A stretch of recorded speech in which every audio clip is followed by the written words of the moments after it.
Welcome back to the channel. I can't help but acknowledge this. This is take 2 of the recording. Started the other one in the technical glitches we've been having this morning have persisted. So anyway, it is New Year's Eve. Happy New Year to everybody whenever you're catching the stream, whether it's live here on New Year's Eve proper, year 0, 2020, or if it is after the fact. Happy to have you. And today we're going to be talking about some of the persistent themes that we've been discussing over on my Patreon channel over the last month or so as we're transitioning out of year 0. I'm starting to focus a lot more on how we can look at humanity, the 2 parallel paths that are going to persist so we can take action moving forward. But it's kind of incumbent on us to look at our past first and figure out where we came from so we can gain that context moving forward. There's a whole spirituality side of the feminine, of the Serpent faction that needs to be awakened. And of course, a lot of that's explained in my last video over here on Patreon. And if you haven't seen this one yet, you're watching this video, of course, you might want to go watch this one first so you have some context. But it's all about the Serpent symbology and, of course, the Templars, steganography that they may or may not have even invented or are just using to show us or to help us decode what is happening with our ancient Earth history so we can gain that foothold on the true nature of Christ as well. One of those things that the Templars have carried across time for us. So those are the themes. We're going to continue on those today. I've got the Irish origins of civilization put together. And here's going to be where we're going to start with some of the presentation qualities of today. But before we even get into that, here is, again, my Patreon page with the videos proper. I was pulling up as I was talking about them here. These are the ones that I'm referencing, the Serpent roots of humanity and the Celtic ties to the Druidic Templars. So that's where you can find it over here on my Patreon page. And without further ado, we're gonna kind of dive in. You can also get a really good preamble if you go over to my YouTube channel and watch this 4-hour interview I just did with Phoenix Enigma, Corey Daniel. And this will kind of tell you a lot about those ritual aspects of 2020 that are ending. And as we're going into 2021, year 1, year 0 into year 1, what is it that we can learn from our ancient past? So, as I talked about last time, there's actually, there's a section in here that we were looking at in particular. That was not Appendix 5. It was one of the first appendices. We're discussing the double cross. Everybody remembers in that last video the double cross theme, I hope. It also got lost on me in the reset of the technology this morning, so I'm scrolling back up to it. Pardon the dust again, guys. It's just been a morning. But the double cross, as it relates to Jamie Foxx, if you can recall. Jamie Foxx is somebody, of course, that is related to the Fox faction that I've talked about so much. The Fox faction is something you want to go back again to the YouTube videos. If you're unfamiliar with those themes, I can point you back to the early parts of the summer when COVID was hitting. I was tying it to actually a video game series where another virus was released, how it's corrupting the mind of the person, and how the Fox faction we've persisted to uncover is the Jesuit faction, in fact. And in the video that is right next to that one, this one called The Tale of Two Cities, I actually speculate on Jamie Foxx himself because he came out publicly after the Minnesota shootings, and of course Minnesota is the center of a lot of this activity relating to the Templars and the Vikings, as we found out also last time on the previous Patreon video. The Vikings being the Phoenicians, being just another branch of the Templars, really. And so in those speculations, I was looking at Jamie Foxx as part of the Fox faction, the Jesuits, right? But of course, if you saw that last video as well, this is where this double cross comes in. This is the double cross on top of a lot of Vatican symbology on top of the Globus Cruciger. The Globus Cruciger is this orb that is looked at as the apple of Eden, and so there are a lot of things relating to the double cross in the Vatican we needn't get into.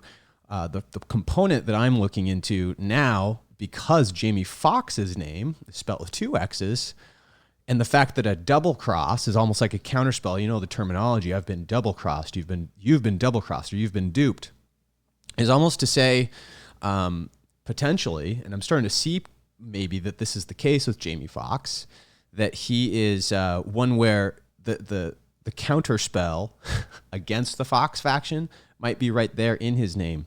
Just like we were talking about with Fox Mulder on the Fox Corporation's X-Files, the double cross of the Fox in that series could be like this negative plus a negative equals a positive equation, just like in math.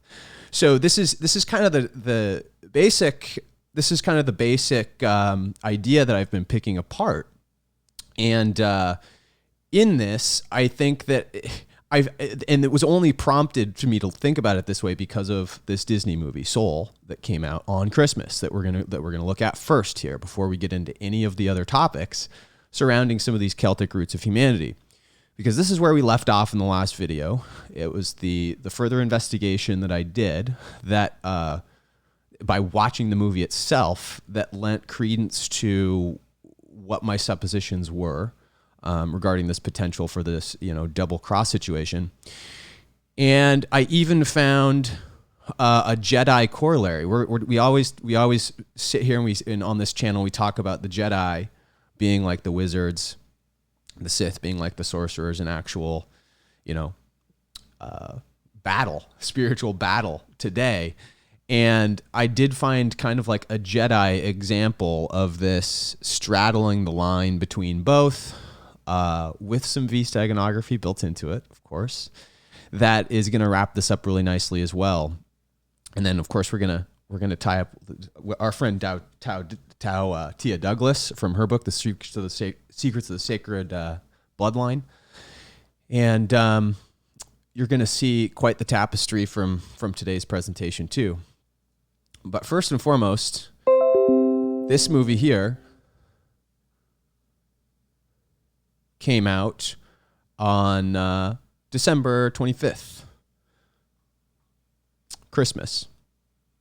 And just lost connection over on UBS yet again. Now it's back. Oh my goodness. The connection got lost again, guys. I'm so sorry. Just midstream here. Soul is the movie. I'm going to just keep trucking on unless we otherwise lost you guys. I'm checking over here on, okay. It is back up and going. Please let me know in the chat if things continue to go wonky. But anyway, this is the movie. I'm going to play the trailer of it so you guys can see.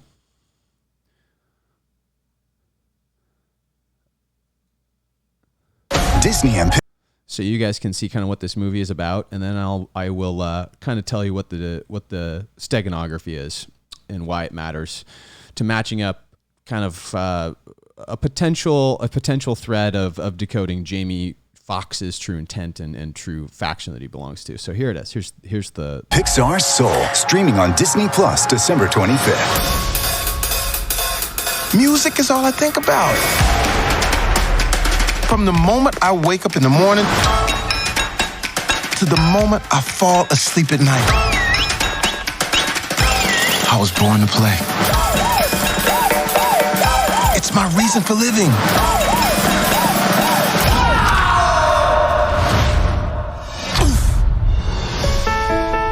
Hello?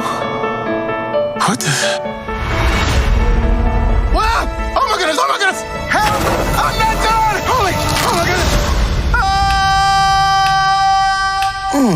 This week, the council. There's a soul missing. Is this heaven? No. Is it H-E double hockey sticks? Hell? Quiet coyotes. No, it's the great before. This is where new souls get their personalities, quirks, and interests before they go to Earth. Here we are. Wait! Don't worry, you can't crush a soul here. That's what life on Earth is for. It's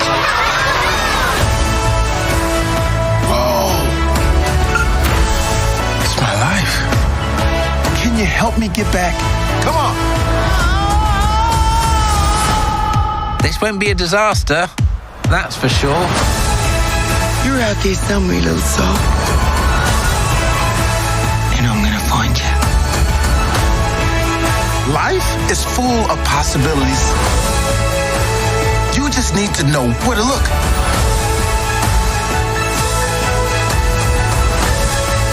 Don't miss out on the joys of life.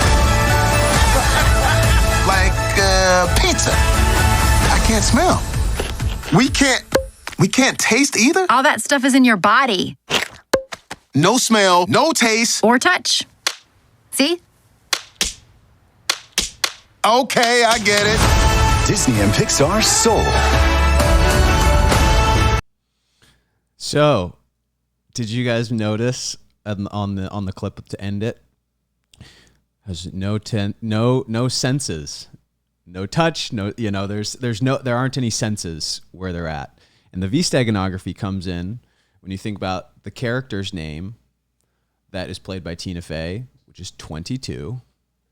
V is the 22nd letter of the English alphabet. So the steganography is clear there even throughout the movie, but what the movie ends up being about, as you guys may or may not be able to discern entirely from the trailer, is this guy that's played by Jamie Foxx is a musician, and he's a teacher. And he's a natural born teacher, but he's conflicted with the level of creativity that being a teacher allows for him to express. And it's kind of the story of all of the people in the current realm of materium, of existence, of this life that we're living right now, this end of an era. They're so caught up again in the things of the senses, the materials. That's what the V steganography is all about, that they forget the spiritual point of why they're here. They've lost touch with Christ. And the movie goes in to explain by giving this guy a view of where everybody has originally come from as a spiritual being, yet to inhabit a soul, why the movie is called Soul.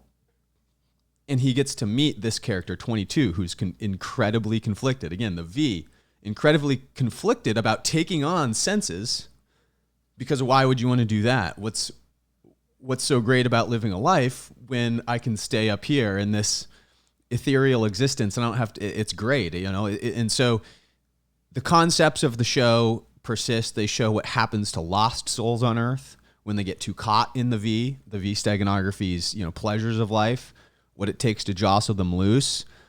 There's a lot of Templar themes there, like the Knights Without Borders theme is talked about in this movie. So, as you might be able to see, it's a positive message about reigniting our passion for our creativity, our connection with our spirit beyond the V. And I think it's really clever how they built V, the character, and they build her as a number, 22, which is also the master builder number in Freemasonry, which suggests, again, a turn of the clock into a new era where we understand these things a little bit better. And through the symbology, we're learning a little bit more about how it works. This is new to me, of course, exploring the fact of the counterspell being used. And was it something that was it something I've missed in other areas too? It's made me really contemplate, even with my own V steganography research, this very particular exploration of the double cross. I have to look at it like math equations now a little bit more than I was. It's looking at this whole thing with a little bit more of a theoretical eye, of provability, still using statistical significance and everything to pick this stuff apart. But it's the meaning that we care about. And so we're finding more and more about the meaning, is what I'm saying. And in the community on Discord, we're talking about this stuff pretty heavily, and it's pushing us forward. So again, the whole thing with the double cross on Jamie Foxx's name, spelt with 2 X's, may indicate, and it looks like is the case to me, being of course part of Pixar, very Templar organization. Steve Jobs is at the heart of its creation too, our ultimate, Jedi Templar guy that we look at with the Bitcoin reset. And it's pretty hard to make a case against what we're thinking here. I think now it's apparent to me that Jamie Foxx is likely not part of the Sith faction. But why this matters in terms of Star Wars, like I said, I've got a clip, not a clip, but another thing to share with everybody relating to V-steganography, of course. The character Kinlan Voss. This is another thing that could be going on with Jamie Foxx as well. Because the other thing is the Mandela Effect exists and all of that too. But I was attempting to recall a time when Jamie Foxx's name wasn't spelt with 2 X's. And I was thinking, is this truly a Mandela Effect thing? There are a lot of those weird things with the Mandela Effect because the D-Wave computers, like the quantum computers, are causing these ripples in the fabric of the ether, which are, it's changing things. Our recollection isn't changing, but it's changing the materium itself. And I was always I found myself wondering about the double cross on Jamie Foxx's name or the single. And if this was the case, did they hide it? Did the sorcerers hide it somehow by changing the internet records of that? Because, I was wondering if he was like basically turned to the dark side and then came back. It's led me into all sorts of deep thought around the way that the steganography with his name in the faction war is being used, guys. And so, and this is what this character from Star Wars, the Clone Wars. So this guy was in the animated series, and his name is Kinlan Voss. And so if you haven't seen the animated series of Star Wars, the Clone Wars, you can also find that on Disney Plus. If you just go over to Disney Plus, I think Star Wars, Clone Wars. They have all the Star Wars stuff on here. Star Wars, Clone. Oh, Disney Plus you have to go to first.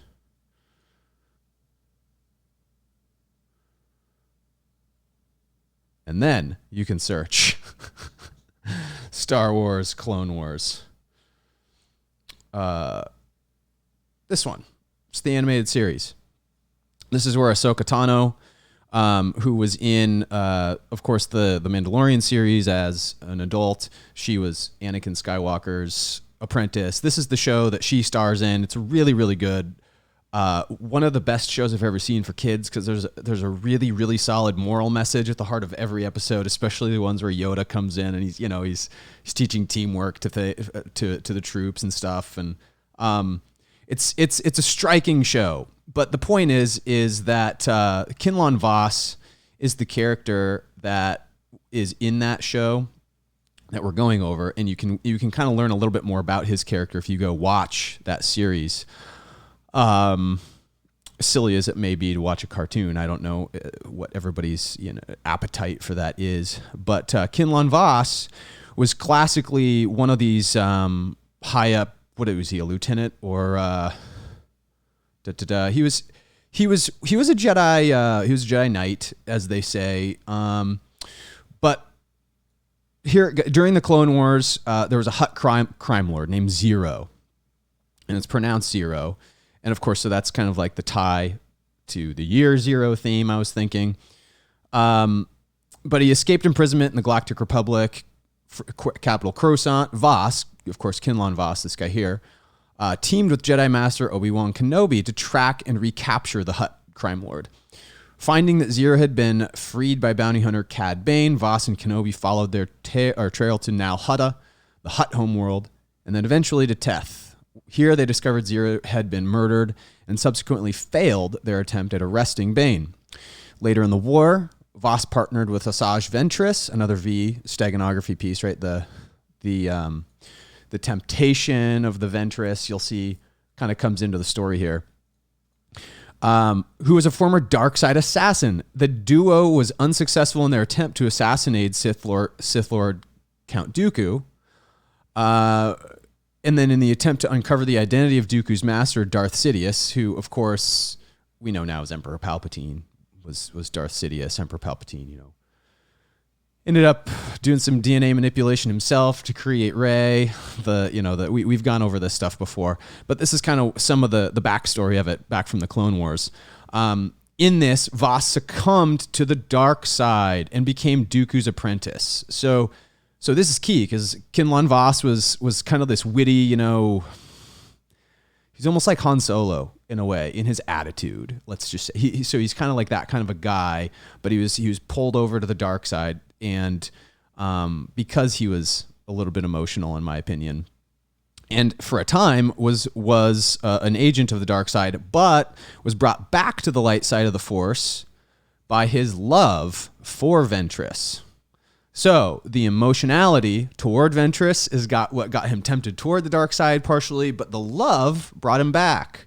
So do you see how it works? It's the lambda and the V. It's the lambda and the V steganography right here in the Kinlan Voss story. But the connection to this is what I'm wondering is this kind of the thing that could have happened with Jamie Foxx too? Because again, I seem to not always remember his name being spelt with 2 X's, and I can't prove it otherwise because every time I search for it on the internet, there's the single X, or there isn't the single X, it's the double X, and as the Mandela Effect works, you even go look on a DVD box. Because I had a copy of what was it called? Collateral. I had one of his movies on Blu-ray, copy of Collateral, hard copy of that with Tom Cruise on it. So I was like, okay, I'll go look at that. And as always, just like the Berenstein Bears myths, it was changed too. So I just don't know very much with the Mandela Effect. It's not exactly a provable thing on any level other than recollection not being what it's supposed to be. But it does make me think. Because another thing I wanted to bring up relating to that Clone Wars series is part of this whole Trinity aspect that George Lucas, also a part of making the animated series itself to make sure that the lore was kept intact. They introduced this character too right around that same period of time in the show. When this was going on, Ahsoka Tano was being attacked by these agents of not even the dark side, but what you would call like the incarnate Trinity, because it represents the Father, the Son, and the Holy Spirit, Augustinian Trinity, you'll see. So there's this character here called the Son, also known as the Brother. He was the male force wielder who resided in the ethereal realm of Mortis with his family, the father and the daughter. So here he is. You got the brother, the father, and the daughter. But the Father, the Son, and the Holy Spirit is what is being conveyed here. And you're going to see like the balance of interoperating all of these things in the materium is just like a factual law of living here in the materium, because you have the energy of the Holy Spirit representing the receiving, the daughter. You have the creation of the brother, the Son. Okay. And then the Father figure is the neutral force, who is the conduit for God, the energy. The Father is not God. God is above the Father. This is kind of how the Augustinian Trinity works, where you've got basically the ether and the dielectric field's ability to perturbate the ether comes from some other place. And so that's what's being conveyed here with this, at least with, let me show you again, because I do have the Augustinian Trinity pulled up, of course, so I can show you guys visually. Easier to do that. Here it is. Remember, God being the thing that comes from without. We do not interact with this. It is spontaneous. God is just a conduit to us. And here's the Father, the Son, and the Holy Spirit that we're talking about. Okay, so that's that. That's kind of where we're starting with this. So back to this. The father and the daughter belonging to a family of beings who possessed a unique connection to the Force. So this is what they're saying. Their unique connection to the Force was basically enhanced when all three of them were balanced in some sort of a way. Is what you learn. Okay. Their father maintained a delicate balance between his children until his growing infirmities led him to lure Jedi Knight Anakin Skywalker to Mortis. So the father started to lose balance. The father, the force of the father began to become corrupted slightly, tending toward the dark side. So you have a tendency where the Augustinian Trinity's healthiest representation is when all of those forces are balanced. When you have a balanced knowing of all three and you are incorporating that through your spirit, this is partially one of the keys to unlocking Christ. But if that becomes corrupted, just like polarity, you can very easily, like Kinlan Vos, like we just talked about, shift. And that's a powerful shift that this can happen. And this is kind of this cautionary tale. So Lord Anakin Skywalker, hoping that the chosen one would take his place. And this is the concept that we don't really even know with Anakin, with the chosen one, if he's truly, if he's the chosen one at all. And I'll continue with that here in a second. This concept of the chosen one. The son who resented the father's authority yearned to escape into a greater galaxy. So the father and the son are battling, just like in a sense where the technocrats are battling in today's world. They think that they know best how to interpret the physics of science, right? Like this is how we get this crazy Einsteinian relativity theory stuff and mathematics scrawled on the wall that don't necessarily lead us to anything inventive. So they're not taking the Nikola Tesla completely balanced approach. They are in the scientific academic community unbalancing everything, tending toward this I can do this better mentality. And it's a non-starter. And this is kind of reflected in this narrative here. To get to the greater galaxy. This is the goal both the father and the daughter were determined to prevent. Okay? So the son is becoming corrupted, just kind of like we have become, right? As a humanity, this is kind of like, not exactly like the Sodom and Gomorrah thing, but you get what I'm saying. This is all, again, happening in this animated series. Really good story arc here that's worth watching. So they were determined to prevent it. Intrigued by the potential of the chosen one concept, the son saw Skywalker as the key to his liberation from Mortis and therefore sought to turn the young Jedi to the dark side. By corrupting Skywalker's Padawan Ahsoka Tano, remember she was in Mandalorian as well, the son forced a confrontation between the apprentice and her Jedi master while at the same time battling his sister.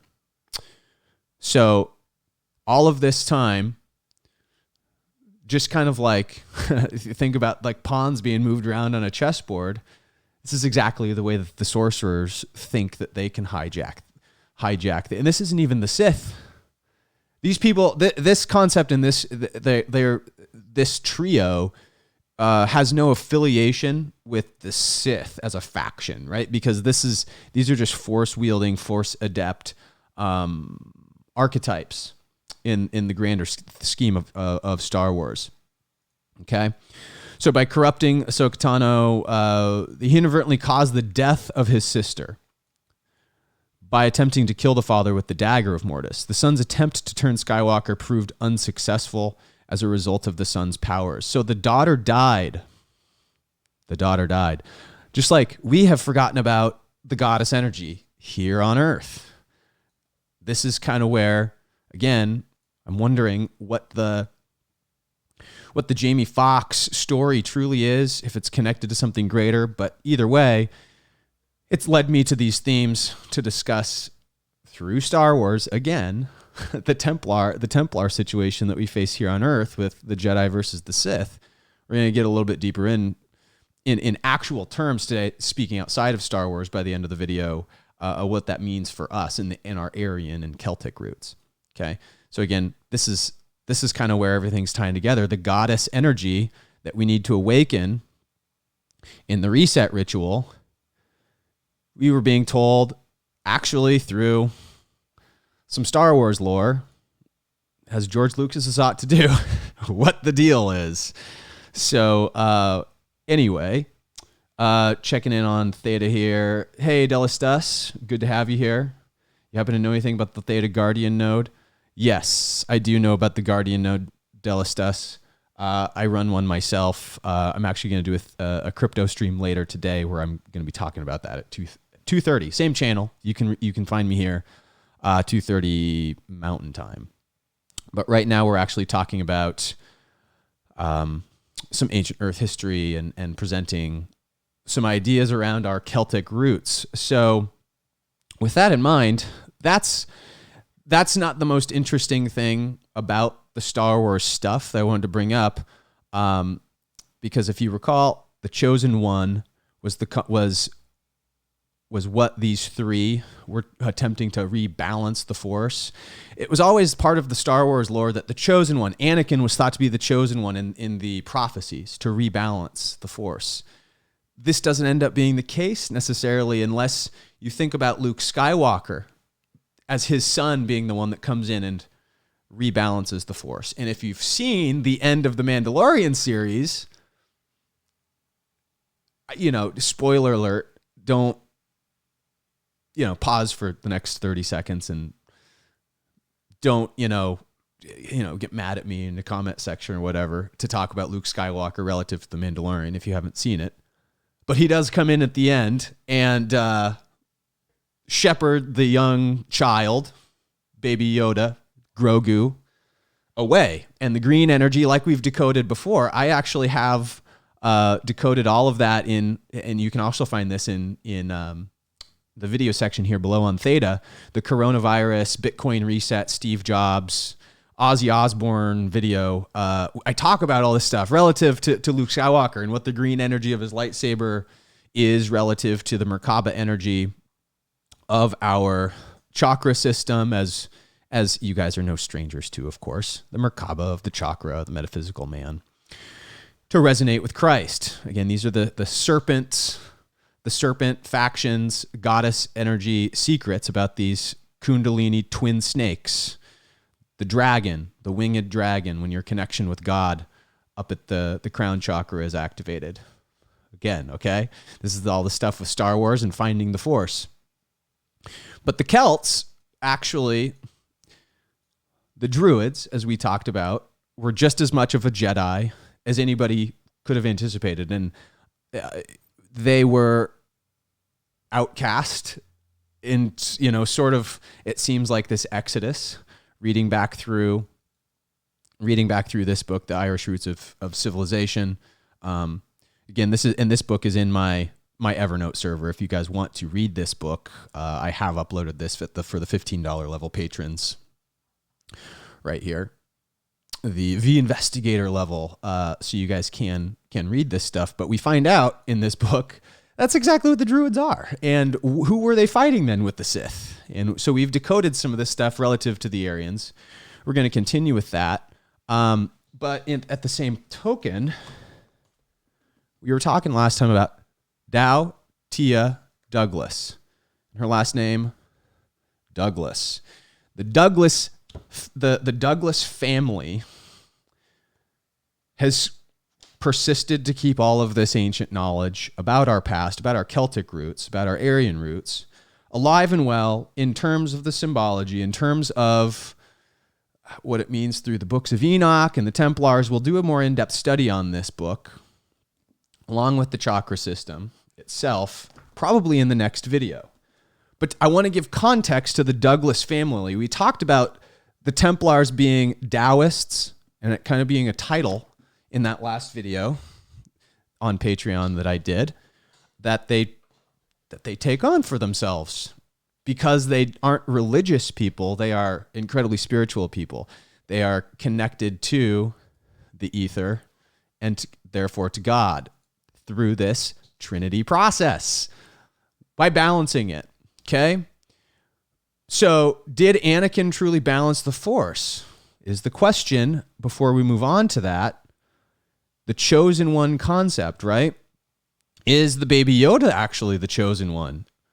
And this kind of editorial speculation. It's just kind of like a fan going through a blog talking about a case for Baby Yoda, the little green creature, being that balance being restored to the Force. And is that truly what Luke Skywalker, taking humanity in the form of Grogu away from the Mandalorian, the Templar who's shepherded him this whole way, to transition into a new path? It's how the series ends. Luke Skywalker takes him. Luke Skywalker comes in, and the Jedi path is reignited. He takes him to the Jedi Temple, assumedly, and starts this whole thing. And then it lends a question to what happened to Grogu after the whole Kylo Ren thing with the fall of the Jedi Temple. So there's more to find out about this concept. But I'm going to link this little excerpt for everybody about the chosen one actually being potentially Baby Yoda, Grogu, because it does have a connection, again, to the Templars, families like the Douglases, shepherding us, awakening our Merkaba, awakening our Christ by giving us the truth, maybe by design through these symbols to awaken us, knowing that the magic will naturally take hold. And so that's what we're going to look into first here, is this Douglas family, because it actually portends a connection back to the Nickelodeon series that I've speculated is also a Templar construct called Doug. That's just the interesting thing about this year zero, new year into year one reset situation too. Okay, so what are we going to find out? Space aliens are bust? Maybe through this actual ritualistic situation that the Templars have designed. The Douglas surname, though, I'm just going to Wikipedia to look this up. So this isn't anything special. The Douglas surname is a common surname of Scottish origin, right? Just like Freemasonry, Scottish rite of Freemasonry, where we also had the Templars help with the monolithic construction of the temples and the chapels, and the UK, the whole west coast of the UK, the islands of the Irish Isles, and these things were all, these places were all vestiges for them after the Vatican War and before. But the Douglas name is of Scottish origin, okay, Gaelic, meaning the Black Stream. There are numerous places in Scotland from which the surname is derived. The surname was developed as a given name, Douglas. It's the habitational name, which could be derived from any of the many so places of the world. While there are numerous places with this name in Scotland, it is thought in most cases to refer to Douglas. South Lanarkshire, the location of the Douglas Castle, and the chief stronghold of the Lord of Douglas. The Scottish Gaelic form of the given name is Dubglas. The Irish language form is Douglas and Dubglas, which are pronounced Irish pronunciation, and I don't know how to say this. Okay, so they've been around for quite some time. They're one of the original. Scottish families that we can track back to these Gaelic origins, and that's kind of where, again, we wonder why. We're just looking at the family history of Dowtia Douglas, which she's bringing about in the Serpent Bloodlines book as it relates to the Templars, right? Well, let's for a moment examine this from the perspective and the lens of Doug Funny. For anybody that has grown up in the 90s or in proximity to it, they may have had somewhat of a connection to Doug. I certainly did as a kid, but he's this kid. He's 11 years old in the Nickelodeon show. He's 12 when the Disney one, because Disney bought the rights to it when he was in what do you call it? Middle school. And he went to Bluffington because he lived in Bluffington is where he lived. So we went to Bluffington Middle School, kind of like, all the things we look at with the bluff of the mind control is kind of where I'm looking at this. because that's what mind control is, the bluffing spells, the 113 rituals that we talk about all year. Bluffington is where he lives. B.B. Bluff was some famous person that the school was named after, and he moved from Bloatsburg. Bloaksburg was where he moved from. His dog's name was Pork Chop, and he had this crush on Patty Mayonnaise. I also pointed out at some point, I think in, which video was it? It wasn't this one. It was this video, I think. Yeah. It was this video where I was pointing out some of the Doug stuff. If you wanted to look back at that. But Skeeter Valentine, when you look at the intro of the show, he's got a lightning bolt on him. And he's a smart guy. And so you've got the whole Tesla tech situation behind this, the electric universe. When you look into Skeeter's character, actually, and what the V steganography in it maintains. Plus, V being Valentine's Day factors in with the Mandalorian show quite considerably. The Death Stranding game that I've decoded. So it's interesting that Doug, this show, seems to fit right in with our construct of the V steganography, and it's very interesting. Okay, but Doug, he's got this kind of, again, green, Irish, kind of earthy look to him. In fact, with his color scheme, green being the color of the Merkaba as well. But I want everybody to look at Patty Mayonnaise as well. The character he's got this crush on. All right, Patty Mayonnaise. Patty's actually kind of crappy to Doug in the show because she never gives him due credit for the effort he makes to make her life special in some sort of way. He's kind of a good guy, and she's always snubbing him, but he persists to like her, and she's kind of aloof to the fact that he even likes her is one of the big problems. Okay. And Doug tries to impress her with his alter ego stuff. Doug, of course, created the character Quail Man. He's this superhero who's got a big Q on him. He's got a big Q on him. Let me repeat. So what's that all about? So Quail Man's this kind of cartoon character, comic book character that he's created for himself, and he was inspired by a similar superhero invented by Jenkins, who was younger.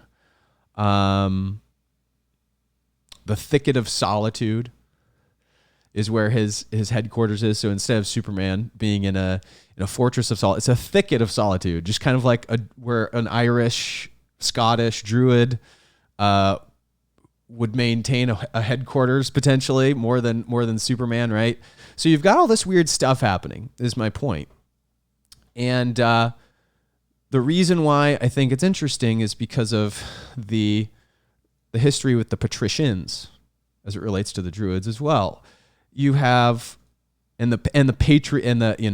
what is a patrician? And we're going to go into this. Patricia Mayonnaise, patricians were originally a group of ruling class families in ancient Rome, and the distinction was highly significant in the Roman kingdoms in the early Republic. So again, remember, Patty Mayonnaise, Patricia Mayonnaise is her full name. Patricia is the full name of Patty.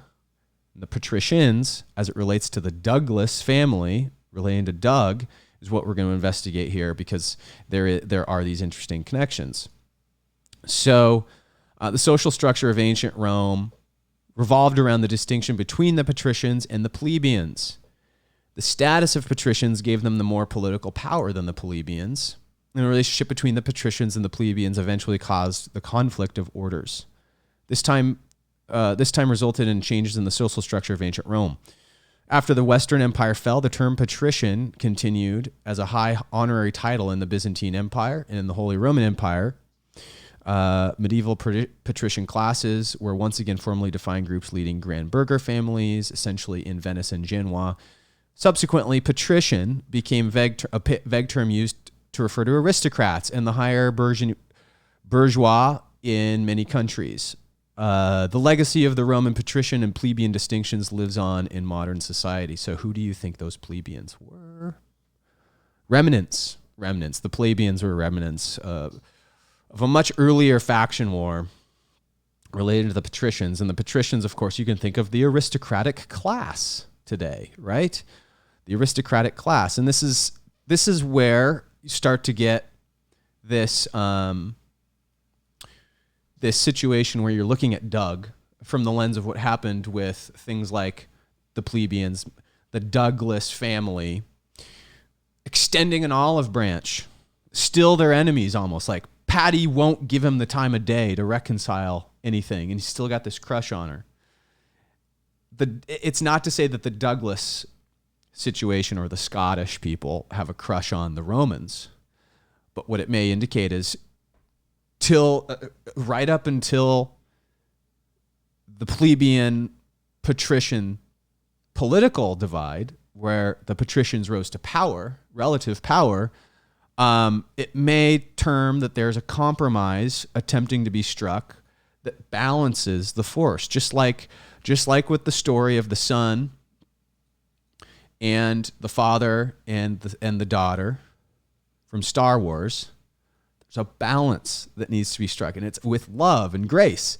And so the way that I look at things, you're not going to find everything on Wikipedia, of course. You got to look between the context and look at what actual history indicates. But it very well could be that this current faction war arc that we're in, I mean, it's an ancient one, going all the way back to some sort of a space war, I would presume. That we're also going to investigate here further in the video, but this is an interesting connection, no? Interesting indeed. So more to come with this. But one of the things I wanted to talk about relative to it too, is I posted this on the Discord channel. Something else I'm finding relative to this aristocratic class is symbolism. So we've got the 17 here, Q, the 17th letter of the alphabet. And this is just a weird story. Denmark killing millions of mink after COVID mutation found. Oh my God. First it was the bats. Now it's the minks.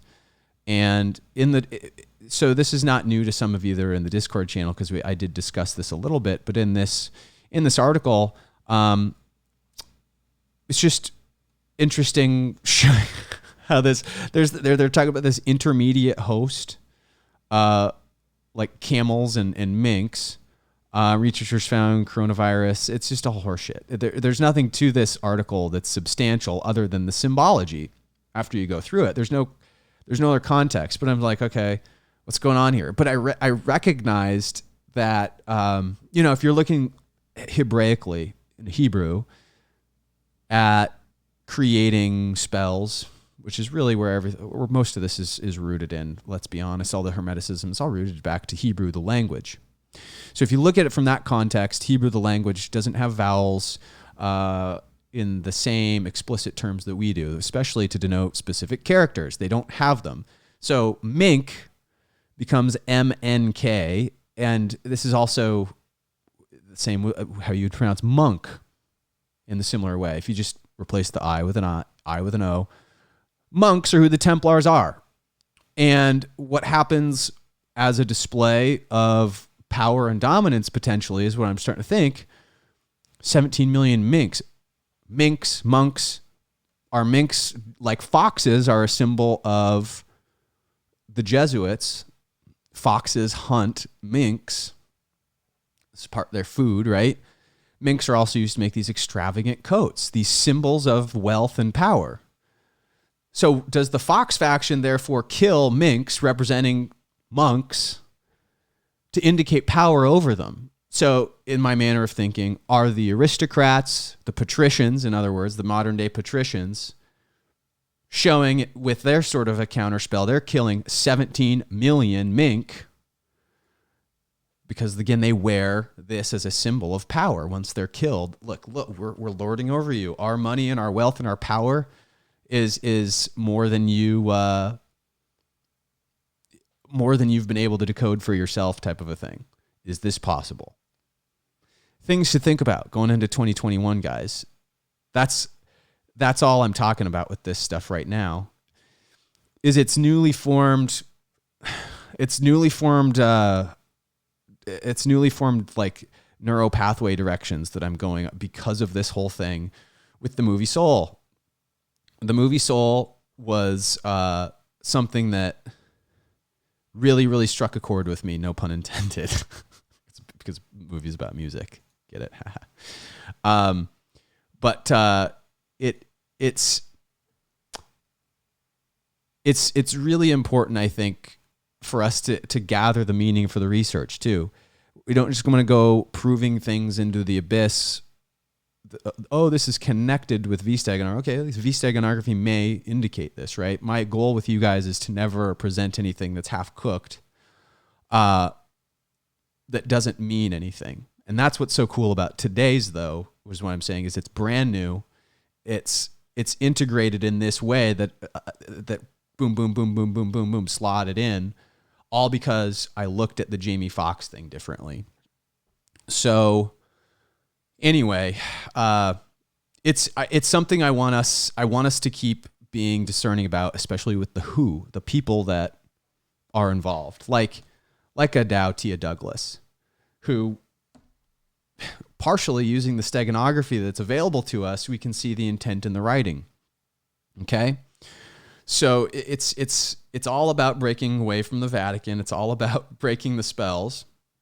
The Vatican is the sorcerer class in this whole Star Wars ethos, the Sith. And so that's why I tell anybody any of this stuff anymore is to go into year one with our vigilante justice hats on. Right? What's that all about? Batman year one, right? The Batman building in Nashville was just bombed. I'm not going to do that video here today, but it is a preamble of what that whole thing is about relative to our transitioning into year one. But what I can tell you is what you're here for really is, so the faction wars clearly prevalent with the Jedi and the Sith, but our friends at the Vatican have a story come out around Christmas time this year where there's this Darth Vader character at the Vatican. Vader. Of course, the V-steganography is there just writing his name. But it's hilarious with this ancient Aryan war that we're going through. Celtic versus Aryan. Serpent versus Eagle. Jedi versus Sith. These are all the same terms. These are interchangeable, of course. But what is this signifying, everybody? Like, this is one of those stories that's just too weird. This is the character here, the spaceman at the scene, and then look at this. Look at this.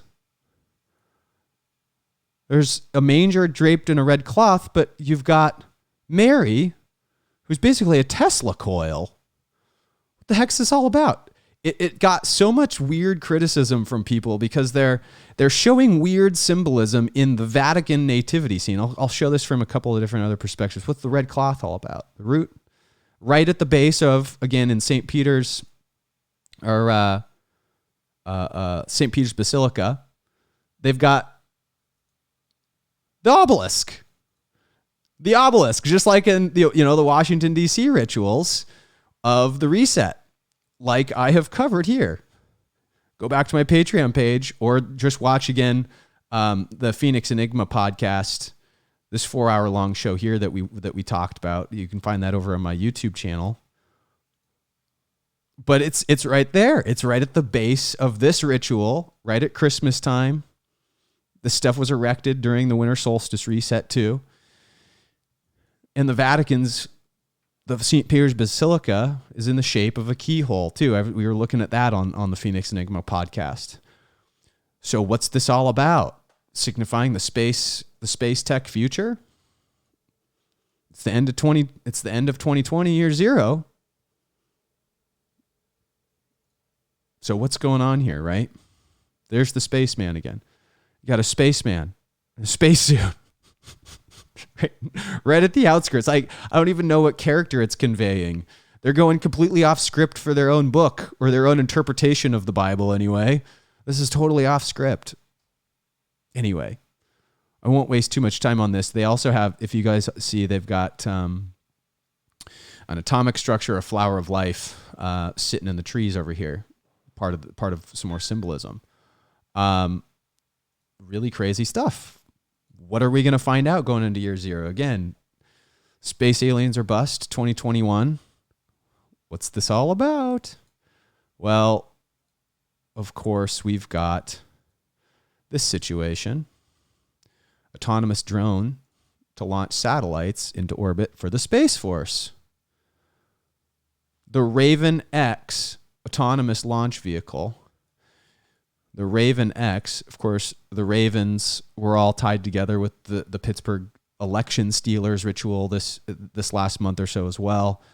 And this thing is going to be able to lift up to 55,000 pounds. To bring in the V-steganography component, 55,000 pounds when it's carrying a rocket or a satellite payload. So that's its full carrying capacity. Interesting, right? Space Force's Aslan 45 satellite. 45 for President Trump, maybe. And what else did I find? Oh, the logo for AVM is V-steganography all over it too, because of the fact that the A is a lambda in the logo. So here we are again with yet another announcement for space tech. And we're going to be able to launch satellites every 180 minutes. Is it really just satellites we're going to be launching up there? Or taking trips? You see, it makes a lot more sense to me with the crowded nature of the satellites that are up there for this to be a cover for some sort of other transport, in my opinion, with this blockchain reset happening. Look closer into this. We've got the Vatican announcing something. We've got Space Force continuing to bring stuff out. And we have the Chinese looking to erect military bases in the Caribbean, right where Poseidia in Atlantis is assumed to be, according to Edgar Casey's readings, according to many of Zarakova, the diver, the female diver that worked off of the coast of Cuba and actually found all the LIDAR, scanned with LIDAR and found civilizations underneath the ocean right off the coast of Cuba. There's something going on here with what China is still trying to battle us for. And this is kind of more of a current war update situation to give to you guys with the space tinge, a little bit of the ancient Earth history tinge to it. But the hits have also continued to come in relation to just actual space alien admission stories. We had this story come out last month from Science and Nature saying experts say humans are aliens and we were brought to Earth hundreds of thousands of years ago. Well, wouldn't you know it? Huh. Interesting. That kind of lends credence to the whole story that is being told actually about the Irish origins of civilization. Because why? Well, because the supposition here is also corroborated by Patricia Douglas that the Martians, the Aryans, who got in some sort of a tiff, destroyed the planet beyond them, blew away their atmosphere, maybe had to hop in an ark the size of a moon to come park themselves over our planet. There were original Earth inhabitants, and then there were the invaders, guys. And the thing about it is what it certainly looks like is that if you have Aryan blood at all, therefore, if you have a white skin, you're probably an invader of Earth. At least your ancestors were. So this probably explains why the new strain of our DNA, this wild strain of our DNA, is so connected so powerfully to God in this way that was maybe never intended. But then that's the way things work, right? If you're looking at us as the Baby Yoda Grogu figure, humanity being shepherded off by Luke Skywalker and the Merkaba energy to live this life outside of fear. Remember, that was Grogu's struggle, was he didn't want to awaken his powers completely out of fear for the Sith. Overcoming fear. Fear is the mind killer. But what does it have to do with our roots? Kind of have to come to terms with this year, guys. I think this is one of the main themes of the Space Aliens or Bust 2021 is if we're coupling the critical thought around our origins, around the Serpent faction, around. What we're going to even figure out further with the symbols this year, the symbols in the aliens are what it's going to be all about for the Patreon effort. We're going to have to come to terms with healing, because religious dogma has got people tied away from Jesus's message. We've discussed this. The Templars are the ones that persist along with both the ancient Pythagorean sciences plus the true representation and perspectives of Jesus, Mary Magdalene, the bloodline that they established. And why all of this can be a very healing aspect for us just to get to the truth of. This article itself suggests archaeologists discovered one of the oldest ancient records on Earth, the Tablet of Kish, which is believed to date back to 3500 BC.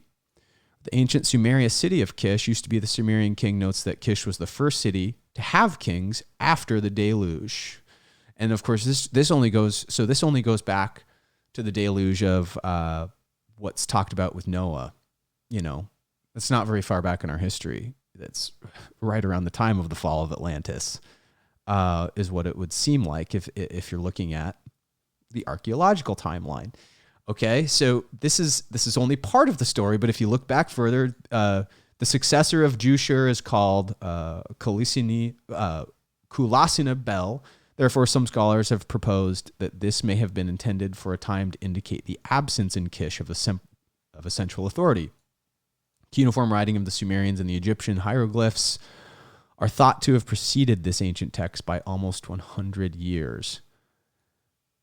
And that could be the case, but also on these tablets, there was a small period of time that elapsed, perhaps a few million years since the first hominid walked the planet. And this is where it gets really interesting, because this is where the millions of years of timescape comes in, where we're talking about these Aryans having planted themselves here after these destructive events on Mars, and thus begins this arc of our human history. It's precisely one of the greatest scientific questions of all time. Why did this truly advanced technical intellect only organize from our species? Evidently, there's nothing on planet Earth more advanced than humans.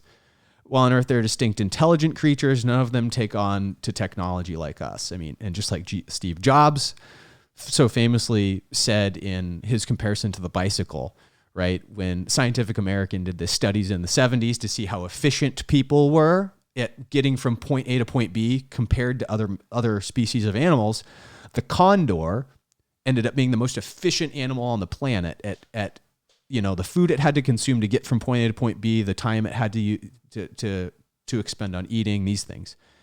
And humans were very unimpressive, as he said, like a third of the way down the list. But when you introduced a human on a bicycle, their ability to invent and use technology, we were eons above everything else.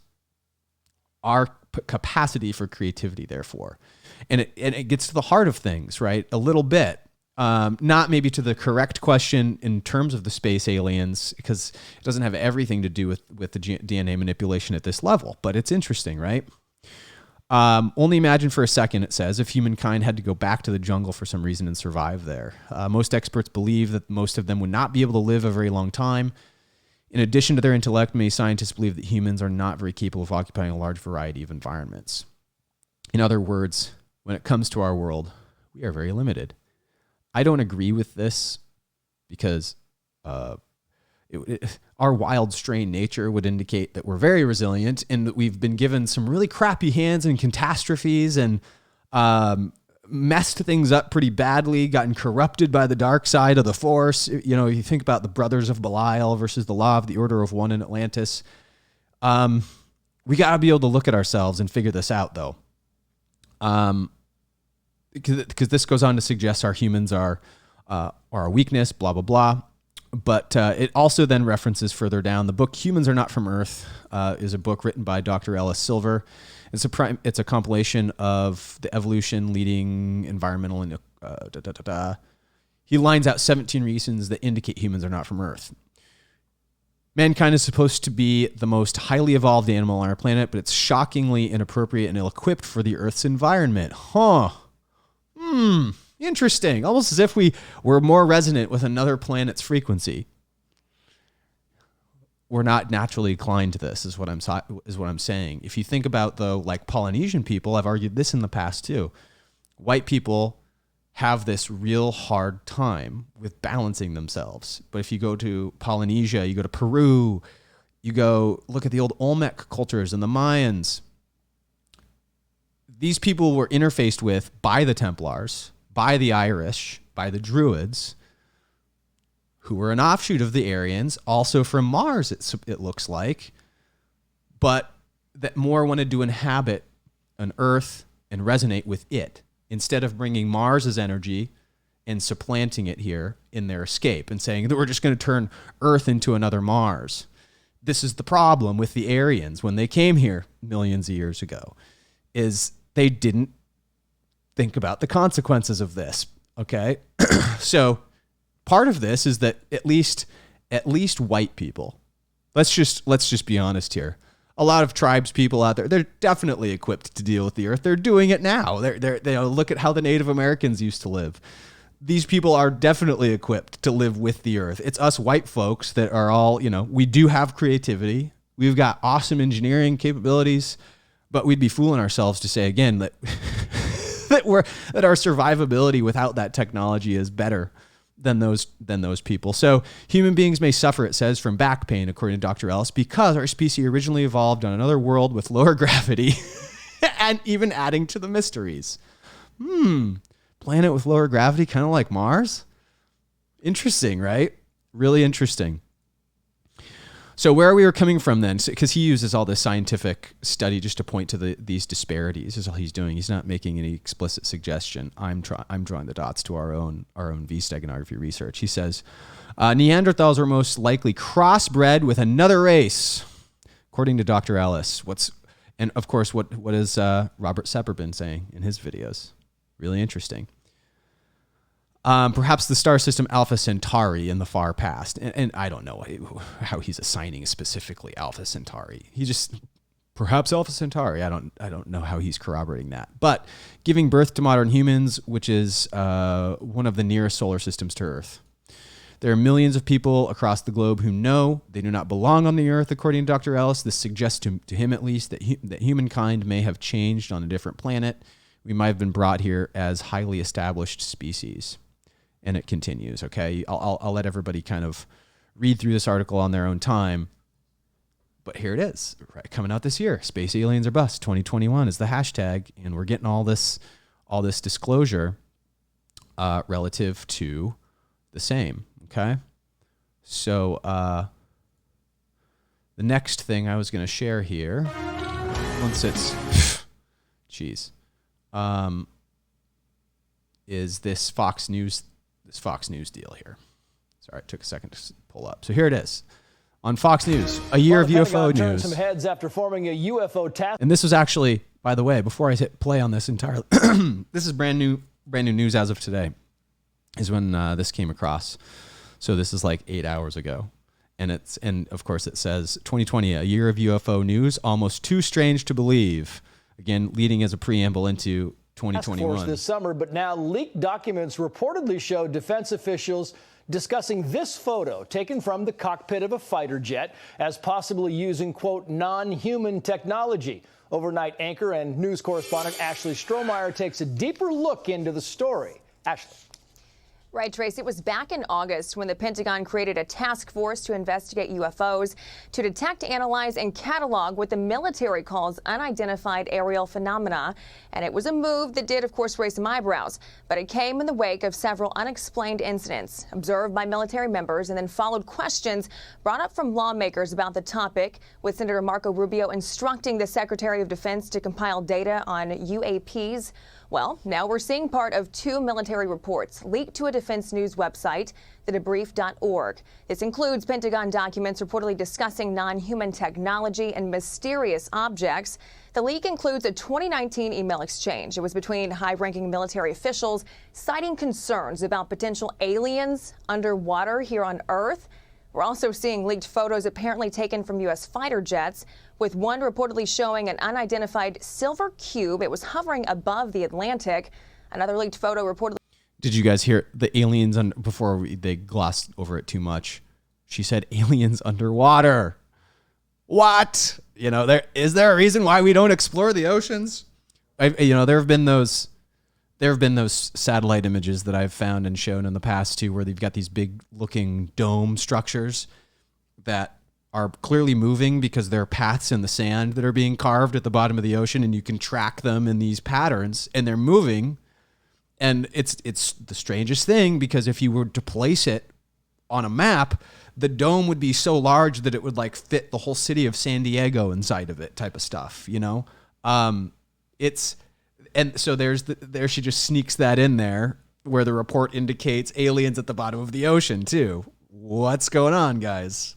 Really shows a triangular craft with lights on its corners, a craft that military pilots claim came popping out of the ocean and then shooting straight up into the air. Now the leak includes an email exchange between the former vice chief of naval operations and then the current chief of staff for the Air Force. According to the debrief, the report shows the task force is also considering the possibility of the UFOs being operated by, quote, intelligence of unknown origin. But at this point, the Pentagon is still officially intelligence of unknown origin. refusing to comment on the unidentified aerial phenomena, Trace. Of course they are. It is fascinating stuff, Ashley. Great to see you. And of course, we got Fox News being the ones to report on this, guys. Isn't that interesting? Thank you. Yeah, you too. Bye-bye. Fox faction. Well, what are they trying to hide themselves? Trying to control the wish a narrative? very happy birthday to World War II veteran James Smith. He is. So that was it. So they've got this whole thing about Area 51 photos. What else did I find in here? Oh yeah, they're talking about Tom DeLonge. Like Tom DeLonge is the guy that is trying to control the narrative. I think this article is probably in league with the Gaia Foundation and his Academy of the Stars to attempt to, just like with Corey Goode and all those people, hijack the narrative. Pentagon will not talk about this, though. I'll tell you who will talk about it, however. Donald Trump. Because this is another video that comes out by the Sun that kind of talks about the world events relating to aliens as kind of itemized. But I bring this in because they list Donald Trump in here, and we'll go over this. But it's all of these themes are coalescing around something of an event, I hope, where we get to see Donald Trump on the Joe Rogan Experience, where he tells all about the space alien situation.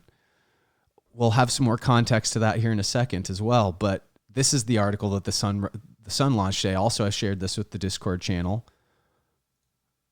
The year of 2020, year zero, is what we're going over here. Has seen a revelation after revelation about UFOs and alien life, from Donald Trump's hint about spaceships landing on Earth to the discovery of life on Venus.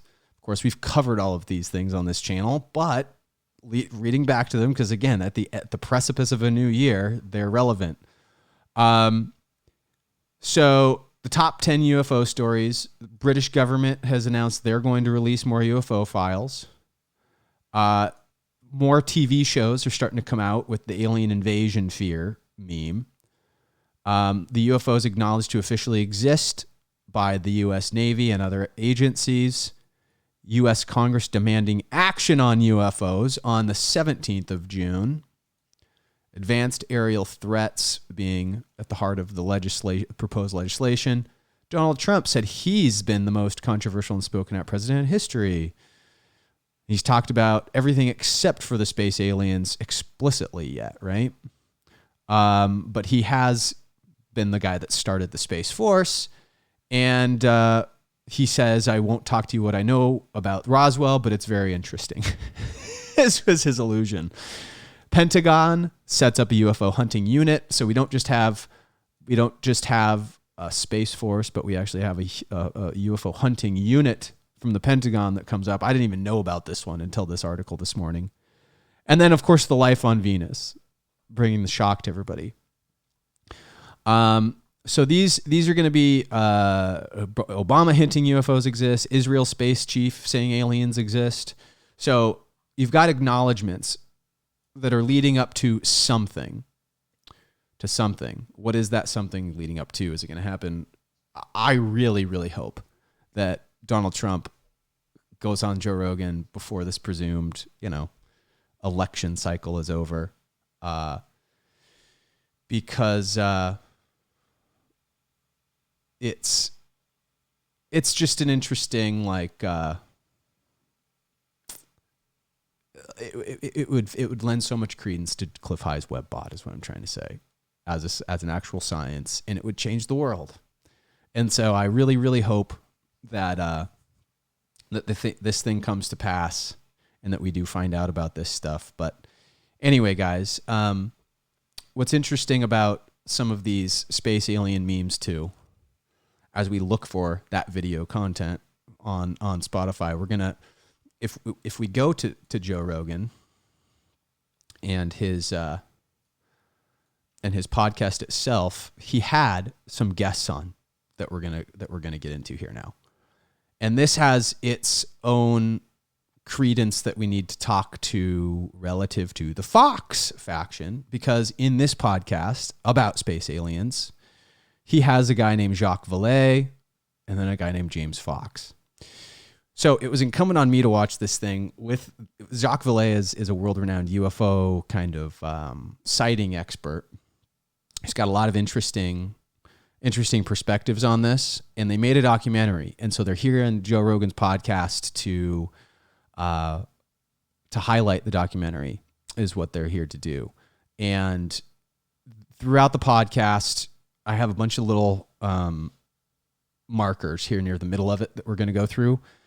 V-steganography is apparent, and it's yet another hit for us, hit after hit after hit of what is possibly coming. But for who to come out and make the documentaries themselves to control the narrative, this guy with one X in his name, James Fox,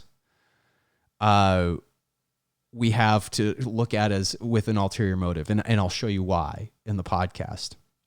But we're going to start from 57 minutes in.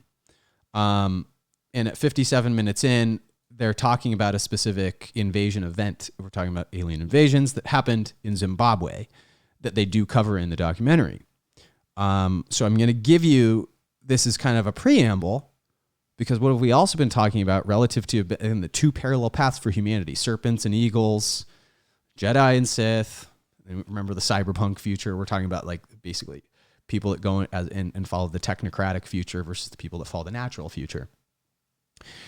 It's interesting in this context. So here's what I'll kind of shut up and let these guys talk for a few seconds, and you guys can see on technology is a real problem. Yes. And there's things that people are doing with technology that are going to ruin the earth. Yes. And they were trying to relay this to children, which is very strange. Yes.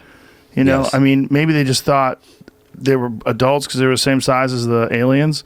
I mean, do you think they knew that they were children? Do you think they understood that it was a school? I mean, this is all speculation, right? But no, and again, further context, in Zimbabwe, in this event that all of these kids at a school in Zimbabwe all collectively saw, these guys interviewed the kids for the movie, and Joe is just paraphrasing what they're talking about, warning the kids of the technology of the future and to turn away from it. Again, two parallel paths. So there's your setup. I definitely had to ask myself, look, during the production of the James film, Fox, this Paula guy. Harris actually turned me on to another landing case that happened in Australia in 1966 at a school. And this time there were roughly 300 witnesses that saw a disc land right outside a playground in Australia. And we went to Australia and investigated that case, went to the landing site, talked to eyewitness testimony, people that jumped the fence at the school playground and ran over to where this thing landed. And then we even interviewed a guy who snapped a photograph of a disc, a Polaroid, back in 1966, 2 days prior to the incident. So it's very probably that we have photographic evidence, we have eyewitness testimony, and for the first time we've got testimony from a science teacher. So why do these things land at schools? It seems like, and I'm just totally speculating here, but it seems like if I were going to do that, it seems like a pretty benign environment. We have testimony from military guys that we take a fairly hostile position towards things that penetrate sensitive military installations. And, so maybe, I'm just saying maybe It's safe. Yeah, maybe it's safe. Maybe but it's safe. we have to stop reacting to intrusions by UFOs as a threat. I mean, that's the whole thing behind this new task force. And as much as I respect, the task force, my colleagues and I want to cooperate with them to the extent that we can bring information or resources to what they do. But there is more. This should not be looked at specifically as a threat. I mean, with the phenomena that we observe, I mean, if they wanted to blow up those F-18s, they could do it, okay? Obviously, that's not what it's all about. And this idea of just labeling it all as a threat because it's unknown, that's a wrong idea. 90% of the information comes from the public, comes from children, and very, very little of it is made up.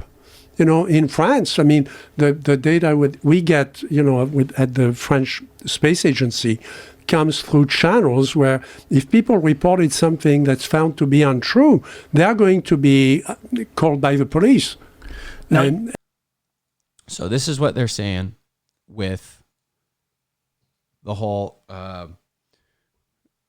preponderance situation of these not a threat alien encounters, and they're the alien encounter of the third kind, I think, is what, of course, like the movie where you make contact with the being, where they're going into these schools, their non-threatening environments, giving their warnings for society.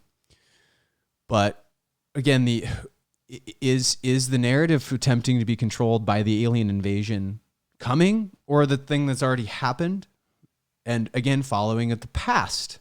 This is what I'm starting to recognize with those that are controlling the space narrative, like the Tom DeLonges of the world, like this James Fox guy, even like Stephen Greer. I'm not totally in the camp of everything Stephen Greer. His research seems to make sense. He had access to these people, but you cannot guarantee that the people that he had access to that were there with him on these early presentations even were benevolently sound entirely. We don't know their intentions. So this is kind of the setup where in this piece of the podcast, they're just starting to talk about the alien contingent as it's been existent here on Earth, interfacing with the children at the schools, and to show preponderance for the actual alien contact. Now, there's a more nefarious side to this podcast that we're going to get to as well, with the Fox faction and the V-steganography mind control component. That may be another reason why you have these guys coming in here making a documentary about aliens, riding the wave for the narrative that they never necessarily wanted to come out, but using it to their advantage in another way. We're gonna find out how I come about this insight. Okay. But first, there is another clip further on. Let me get it here, where they're describing the actual steganography component that exists in this documentary that they made. So let me play this for you. Okay, it was white.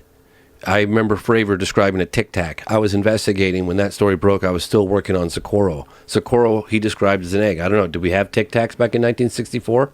Maybe we did. Maybe we didn't. Pretty close. But Tic Tac egg. The police officer described it. Had no wings, no tail. It had a blue flame, but when it got to 20 feet off the ground, it went completely silent. No exhaust vents, no wings, no tail. Had a little insignia on it, which we actually show in the film. So this is... Had a little insignia on it. He's talking about a craft that he's covering in the film. This is where I want to point to the steganography piece, guys. Listen to what he says that was on the side of this craft that, again, James Fox is having the audience focus on. Supposedly, that's a fake. That's not the real symbol. That's a fake symbol that was Richard T. Holder got to the site, told Lonnie to put a different symbol because they could quickly identify a hoaxer if they were able to. We found the real symbol at the National Archives that was written in Dr. Hynek's own handwriting, which I shared with you, which is an inverted V, let's say an A, 2 lines here and 1 line across the top. It's an A. An inverted V. 2 lines there, 2 lines across the top was the actual on the side of this Tic Tac craft that they're covering in the movie. That was the original symbology that was on there. Oh, but they took it off because they could. He even gave himself away because they could easily identify a hoaxer. Oh shit, I said too much. Basically, you kind of saw him do that. I figure, where he's given away a little bit too much of the situational aspect of the spell. And if you go to the alchemical symbols, the earth itself, the inverted V, and the air, the inverted V with the line through it. The air is not supposed to have a line. It's just this is a construct that was added in like 1300 or so. The Vatican probably had a hand in playing.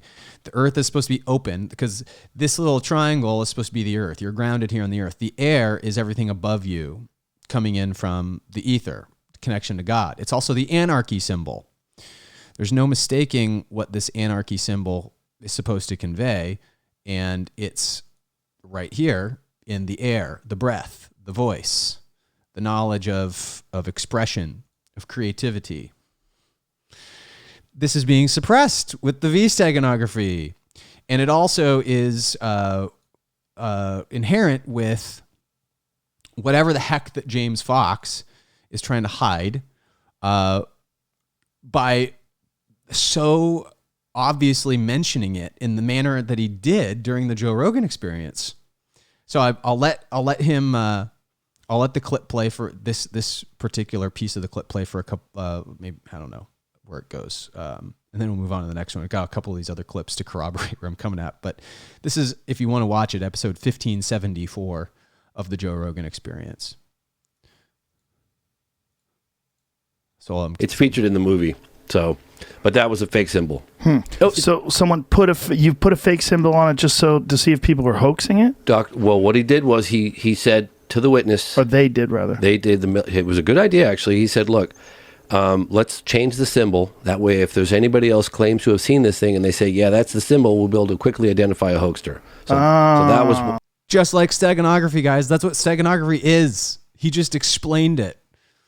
I think this guy's a Jesuit. I think it's pretty obvious why he's in this agenda in the first place to come on the Joe Rogan Experience. I don't know. Joe does a pretty good job of, asking him probing questions here, though. He gets a little bit more out of him, to his credit. That was the point behind that. That's pretty clever. Yeah, it's pretty clever. Did these things, the beings, the way he described them, did they have the archetypal alien appearance, very small bodies, large eyes? Did they have all the characteristics that you're hearing from these other? He described them as being small, childlike, and then I interviewed the wife. Unfortunately, Lonnie had died before I got to him, but I got interviews with him that were done earlier on radio. Of course he died. Of course but Lonnie's wife said, "Whatever my husband saw." See how he looked down, guys? When he looked down to think about what he was going to say next, that's the indication of lying. When you look up toward your third eye, you're downloading truth. You're looking up, thinking. When you're looking down to the left, like he did, you're mulling up a lie. So there's this body language component to this guy that he's also giving himself away. But it's also confusing to me because, like, aren't spies better at not giving themselves away than this? This guy seems like. That's the other confusing part to me, is this James Fox guy just seems a little bit like novice in his practice of sorcery, but maybe he is. Maybe they put him in there for that. Changed him forever. He was never the same, and he went straight to the church right after it happened. I mean, the military was on the way to the scene. So he's just telling this story about this. It's kind of BS. There's further along in his little rant here, because he talks for a while. This part becomes really apparent.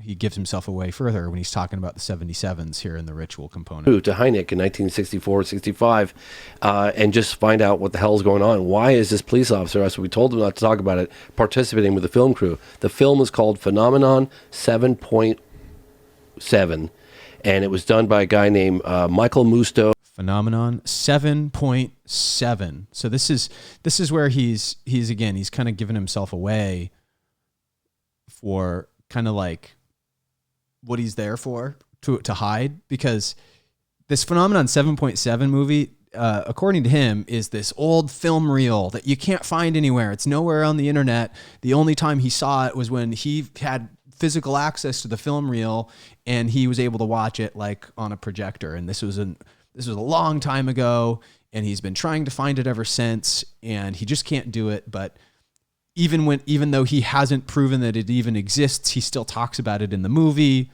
It's not evidence if you can't point to it, you know. And the fact that it's called Phenomenon 7.7 was suspect. Remember the Venus ritual on July 7th, passing through with a V pattern through the horns of Taurus, once every 27,000 year event took place. And there's your 77. How does 77 actually match up earlier in the stream with Doug? Well, you've got this other show that came out on Sundance, Girl 27, that actually covered the life of Patricia Douglas. So you're combining the Douglas and Patrician memes into one name, Patricia Douglas. And people don't know who Patricia Douglas was. She was a film extra dancer who was raped by an MGM studio at an MGM studio stag party. Remember those, kind of like a fraternity party, thrown by Louis Mayer in May of 1937. She was lured there under the false pretense of a casting call. With 120 young women and girls in total, she was listed as number 27 on the call sheet, going right along with the 77 steganography. 27 is a very relevant figure to a lot of the 33 and 113 gematria themes that we've done about something being occluded, lying to us.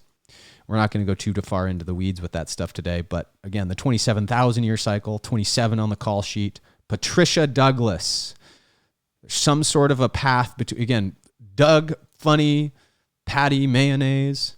I didn't decode the mayonnaise component of her name. I was, the Mayo Clinic may have something to do with that. I don't know. But what the heck, guys? What the heck is being occluded here with the Celtic roots, and hiding some malfeasance between, because the whole thing about the MGM studios iconography itself is a lion.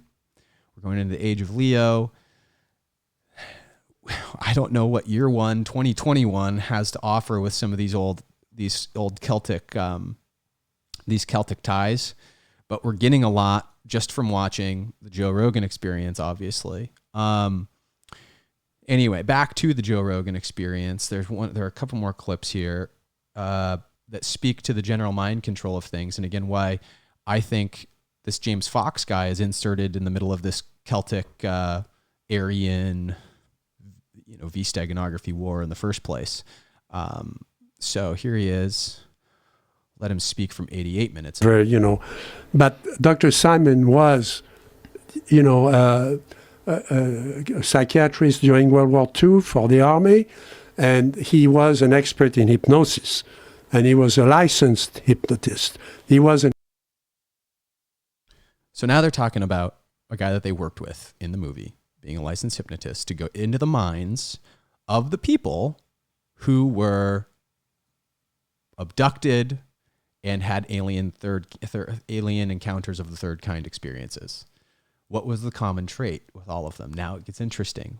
This could portend why the Fox faction is attempting to install themselves in the space aliens or bust theme of 2021. So I'll let it continue here. And just some ufologists who decided to hypnotize people, which is very harmful, by the way. I don't know why people allow that to happen to them.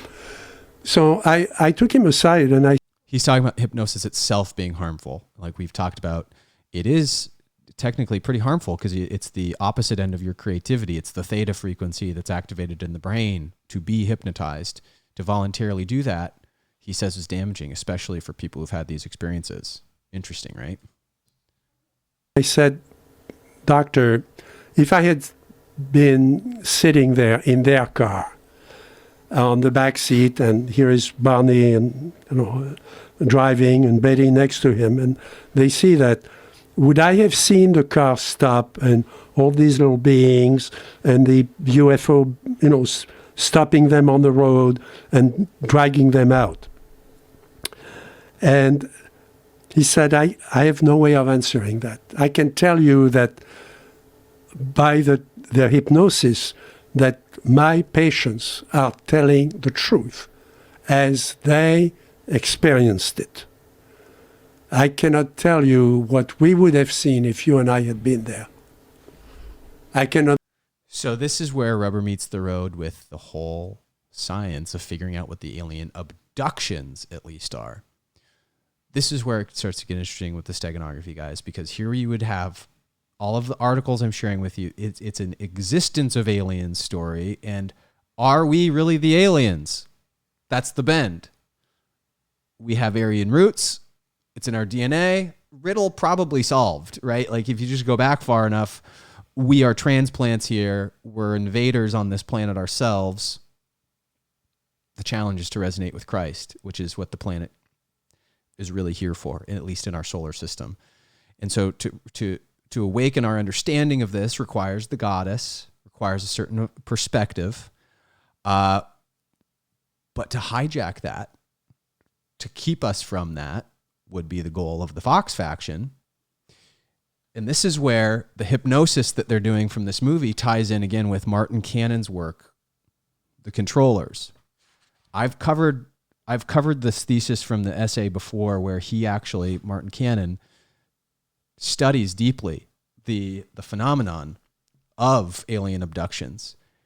And he concludes that because everything is so similar, these people did, just like Jacques Vallée is intimating, they did experience these abductions. How they experienced them, though, is up for question, because in the hypnotic state that they were all in when the abductions occurred, anything is fair game. The mind is basically mush at that point and can be influenced to be told what the experience was. Think Men in Black. Look at the birdie, get your memory wiped, and then the agents tell you what you saw, type of thing. So the abduction scenarios then become a question of who did the abductions. If the abduction can be made to look like an alien abduction so easily, is it possible that simple old humans from the CIA that are conducting lifelong experiments on people are abducting them, taking them into their lab, and putting them into a hypnotic state using all of the technology that we've talked about in Jose Delgado, in Jose Delgado's research, which we've talked about over on my Patreon channel. And it's, I guess, not even listed here on the front page anymore because it was a little bit older, but you get the point. We've talked about all this in the past. The X steganography has a lot to do with it as well, the mind control of the wheel. So in this manner of speaking, tying together this documentary that James Fox has done, and I actually don't think Jacques Vallée is wise to any of this. Jacques Vallée seems to be a pretty authentic dude. If we're going over, I'll show you. It's the main guy here. This guy, the guy that's talking, the foreign guy. He seems to have some pretty darn good information as it pertains to this whole alien abduction situation. But he's working alongside this guy, James Fox, who may be there, again, to hijack this narrative, to make people think it's something not what it is, so that the truth of the government's abduction of these people, to play it off as aliens, and the perfect opportunity to do it would be 2021, when actual aliens are going to make an appearance in our awareness. Whether it's us figuring out that we are the aliens, we've already made contact at that point. We just have to come to that realization, right? Or if there's more to come in terms of an awakening process, the whole goddess theme playing out. Okay? That's the interesting thing relating to what's being covered up, I think, with the steganography. But further than that, they even speak in this podcast, in one more clip I want to share, about the two parallel paths of humanity and what that means for us as it relates to this whole alien meme. So here, I'll let this play from 111 minutes in. and it had these two kind of apostrophes indicating some sort of communication, telepathic. Looking at cave paintings. Just crazy. I mean, that's what the children had drawn. Look at those eyes. Those are children thousands of years old. And the children, and he's talking about the children that have encounters with beings in the film, drawing similar things, right? It's very strange. Isn't it crazy? There's also this thought that human beings will one day be something different, right? We used to be some sort of an ancient hominid. Now we're this. And if you extrapolate, if you go from what we used to be, we're hairy and muscular and, very ape-like, to what we are now, which is softer, our heads are larger, we're far more intelligent. If it just keeps going in that direction, and if we keep with our integration with technology and electronics, like that, we might be something very different in the future, and it's probably going to look like an iconic alien. There's a lot of speculation that what we're looking at is us in the future, and that these things are what we are going to become, or what we are if there are multiple timelines that are running simultaneously in different dimensions, that these things are what a human being becomes in these other timelines 1,000,000 years from now, 100,000 years from now, whatever it is. You guys were talking earlier about the time freezes during encounters. This is a little side story I want to tell you about. When I brought the children to All right, so there's Joe's substitute. James Fox goes off on like the time freezes during encounters. It's just a bunch of BS. Time can't freeze, like from the sense like you can't stop the universe from moving, right? That's what humans try and do with quantum computers themselves that cause the Mandela effect that we were talking about earlier. But more to what Joe's talking about, isn't it an interesting question? He's talking about the two parallel paths of humanity. He's talking about the cybernetic future. He doesn't quite use those words, but he's using that psychic language. There's a lot of speculation that there's going to be these two parallel paths of evolution. That certain things of humanity, they're going to resemble aliens, is what he says. Of course they will, when they get all these mechanical cybernetic limbs and stuff like we're seeing in Cyberpunk. And then there's going to be this other path that lives a path of truth. One isn't going to be hypnotized. One's going to be expressing theta one way. The other's going to be expressing theta the other way. One expressing hypnotic theta, one expressing creative theta. Okay, this is going to be that meme for a little while, and it has everything to do with figuring out our past. But I do think, again, like part of that those two parallel paths expressing themselves the way that they are going to is going to be somewhat of a confusing journey for the people that are on the cybernetic path already. That by the solstice period of this year didn't already make their decisions. It's going to be a very hard road for them. Not that it won't be hard for us too. There's some work involved, everybody, and I'm willing to put in that work, especially alongside all of you in the community, because of what we're building here, and that's kind of what in year one with the space aliens or bust theme, we're going to be taking on some self-sovereignty for ourselves, right? So. Is the space aliens or bust theme us just awakening our own eyes to the fact that we are the aliens? It's kind of where I'm going with some of this these days, anyway. So, in addition to that, there are some more fun videos away from the seriousness of these guys, the V-steganography there in the podcast. I recommend everybody listen to Joe's 1574 podcast there. But Max Kaiser and Stacey Herbert brought up at the end of the year, before they go into their whole end of the year financial stuff, they brought up an event from a couple of years ago that's very prescient with these stories that are going on today as well. And I just, for happenstance, before we get into deeper context with some other videos, we're going to transition to Robert Sepper after this and then kind of close it out. But here's what Max and Stacey had to say, I think 2 weeks ago, relating to the space aliens. I'm Max Kaiser. This is the Kaiser Report. We are discussing a new school of economics, alien economics. This is really brought about by negative interest rates meets contact with the Galactic Federation. Let's check in with Stacey and get more on this. Yes, well, first of all, I must point out that the Kaiser Report had the world exclusive on this Galactic Federation. And what did we do? We used it as an opportunity for comedy instead of promoting it as like a world exclusive. It's come to my attention that a UFO was recently spotted flying past the Kaiser Report window. And cut to nearly 8 years later, Max. And here's There it goes across the screen, guys. Did you guys see it? It goes from all across the way, from right to left. It just zooms by them. This was years ago when they were first starting off, when their show was in London. But it did go viral, as they say, and they're just bringing this thing back. Pretty funny.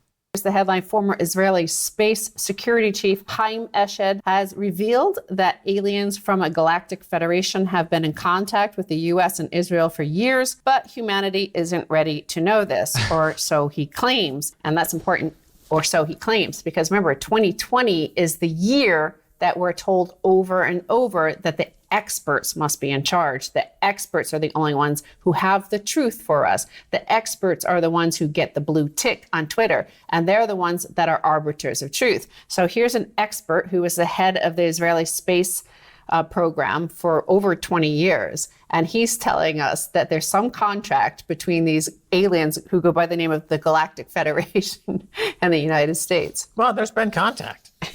And I think that's pretty clear. The aliens' intelligence is surrounding us. You know, I've said before, we're bathing in this alien intelligence. And they are reluctant to. What does that mean, bathing? Are we the aliens? Are we the offspring of their own intelligence? You know, we are all Aryans that are at the DNA heart, right? Reveal themselves, because it would be overwhelming to the senses, overwhelming to our minds. But negative interest rates that we've seen developing over the past few years, and the current state of negative interest rates, never in the history have there been more bonds trading now in this negative interest rate territory than ever before in history. So interest rates are at a 300 and something year low in Britain. They're at a 240 year low in America. Never have interest rates been this low ever in American history, British history, world history. So that's where we're going to stop this, because that's kind of where the whole deal with his Galactic Federation story comes in. Of course, this just tying with the earlier articles we were referencing. That's not all we have from Max Kaiser today, though. We actually have this video here. It is this one, starting at 5 minutes in. Something more akin to where we're treading into. I'll let this play for a minute, where a lot of Americans are at. To be diverted from the space alien agenda, are, you know, partially what this financial collapse is allowing a distraction for. Again, naked woman walking down the street, look the other way to see what you're being distracted from. Don't look at the obvious. This is Max and Stacy, actually, from a more recent episode just about a week ago. Yes, it's almost $600 billion. 578 billion. There's Tesla compared to Toyota, Volkswagen, Daimler, Look at Tesla. Here's our here's our reset theme coming to fruition here too. The space activist, Elon Musk, the fake space guy. So we've got its valuation being as much, Tesla's valuation in this COVID period being as much as Toyota, Volkswagen, Daimler, GM, BMW, Honda, and Ford combined. Oh my God. Oh my God. The alien himself has taken over. His alien memes are ravaging society. What do Max and Stacey have to say about this? About Elon Musk and GM, this whole BMW, thing? Honda, and Ford. So as big as all of those combined, they will be on Monday the sixth largest company in the S&P 500 after Amazon, Google, Apple, and that sort of company. Look at that. And so Tesla is joining the evil empire of the stock market somehow. Overvaluation and no product that is going to ever make them a profit enough to justify it. The loss leaders, all with the highest stock prices, right? Why is this? Well, subsidy in a time of COVID money printing leads exactly to this situation. We are truly in an alien finance world. Right. I suppose you could think about Tesla as an emerging play in the homelessness crisis, because I can imagine folks basically living in their auto-driven Teslas, having nothing else, and then they are going to plug into the Gulag Casino, as I've described it, clicking ads to survive, to get a few more electrical volts to power your Tesla for another couple of miles. Parallel paths of humanity, technocracy, folks, being tied and enslaved by their Teslas. Is this possible? I think this is definitely possible. So the insectualization of humanity could be enabled by Tesla. And if you get a piece of all that, there's $270 trillion in debt in the world, and there's, that's all been printed. That's like almost all of that's been printed in the last 10 years, really. So this is worth almost, $0.75 of $1 trillion in a global with 270 trillion. There's no reason why the stock couldn't be $10 trillion in this kind of environment. Bitcoin, because it's absolutely scarce and has properties that are gold, but much better. Yes, Bitcoin can get to $10 to $20 trillion in valuation. That is a dead certainty. I am sure of it. Tesla, because it's more fad-driven, like the hula hoop or silly putty, right? I mean, the market can move pretty quickly, and you could see a 90% drop. Hopefully, it won't happen in an hour because I want to be able to capture at least some of that gain. He's speaking of this because he himself holds Tesla stock, but he's saying again, this is the alien environment that we find ourselves in, even guys. So that the finances, Bitcoin, I had to at least put a little bit of a reminder in there for you. We're going to be talking more deeply about crypto later on the public show. But the two parallel paths, guys, the paths that are going to use credits from ads to power their Teslas, and they're enslaved further to the system because, oh my God, the price went up so much in such a short period of time. This is the hottest thing since sliced bread type of a deal that people have got themselves in the situation with. But, anyway, moving on, we're going to start closing out the video here because we've talked about, of course, how we're going to start the year. It's going to be the year of space aliens or bust, 2021. We're going to decode whether we are not those aliens or not, but we've already spoken pretty powerfully to the cycles that exist in the coming year, and what we can anticipate for our lessons moving forward. Okay. What I want to share with you in regard to Robert Sepper is going to come up first here. He's of course our anthropologist who's also looking into the aliens alongside us, and he in a recent video that he did on November 16th, I believe. Yeah, here it is on November 16th. This is the one we're going to watch, The Rise of the Sons of Arius. This speaks to a lot of Tao Tia's research that is matching up, and also to when we're going to close out this session, we're going to close out with kind of a year-end astrology report with Joni Patry, because she's showing, again, this two parallel paths with humanity side of the spectrum as well. But we're going to start 2 minutes in with this video from Robert Sepper, where he's describing the population densities and kind of looking into this question of the aliens.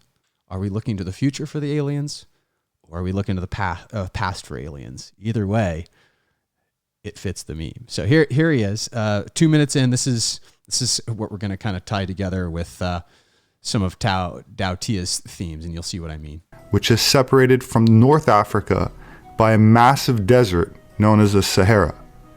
So while Cleopatra and her ancestors stem from Greek, or more accurately, Macedonian stock, which is located on the northern part of the Mediterranean, ancient Egyptian records speak to a common Mediterranean origin that predates the Ptolemaic dynasty. The Atlantean myth, as passed down via Plato, is an ancient Egyptian tale whose genesis occurred so far back in history that, according to the Egyptian priest of Sais, the classical Greeks could not even recollect it. The story states that both Sais, a city in Egypt, and Athens, the capital of Greece, were founded by the same patron goddess, Athena, or known to the Egyptians as Neith. It was said that she founded Athens in 9600 BC and Egypt in 8600 BC. The Greek historian Solon learned from the Egyptian priests around 600 BC that Athens was founded 9,000 years before their time, and according to them, Old Kingdom Egypt began 1,000 years after that, which would have been around 8,600 BC. While many will be quick to point out that the story of Atlantis is just a myth that is yet to be proven or officially recognized in academia, what is real and proven is DNA, as well as the fossil record of North Africa, which stretches back tens of thousands of years into the Pleistocene or Ice Age. So if you recognize, this is what Robert Sepper's arguing for as well, is the DNA. Again, this is where it's tying into Tao Tia and the Templars' recognition or pointing for our own recognition as humanity is the DNA matters. The serpent, to figure out the serpent bloodline, the purity of Christ's bloodline, of Jesus's bloodline rather.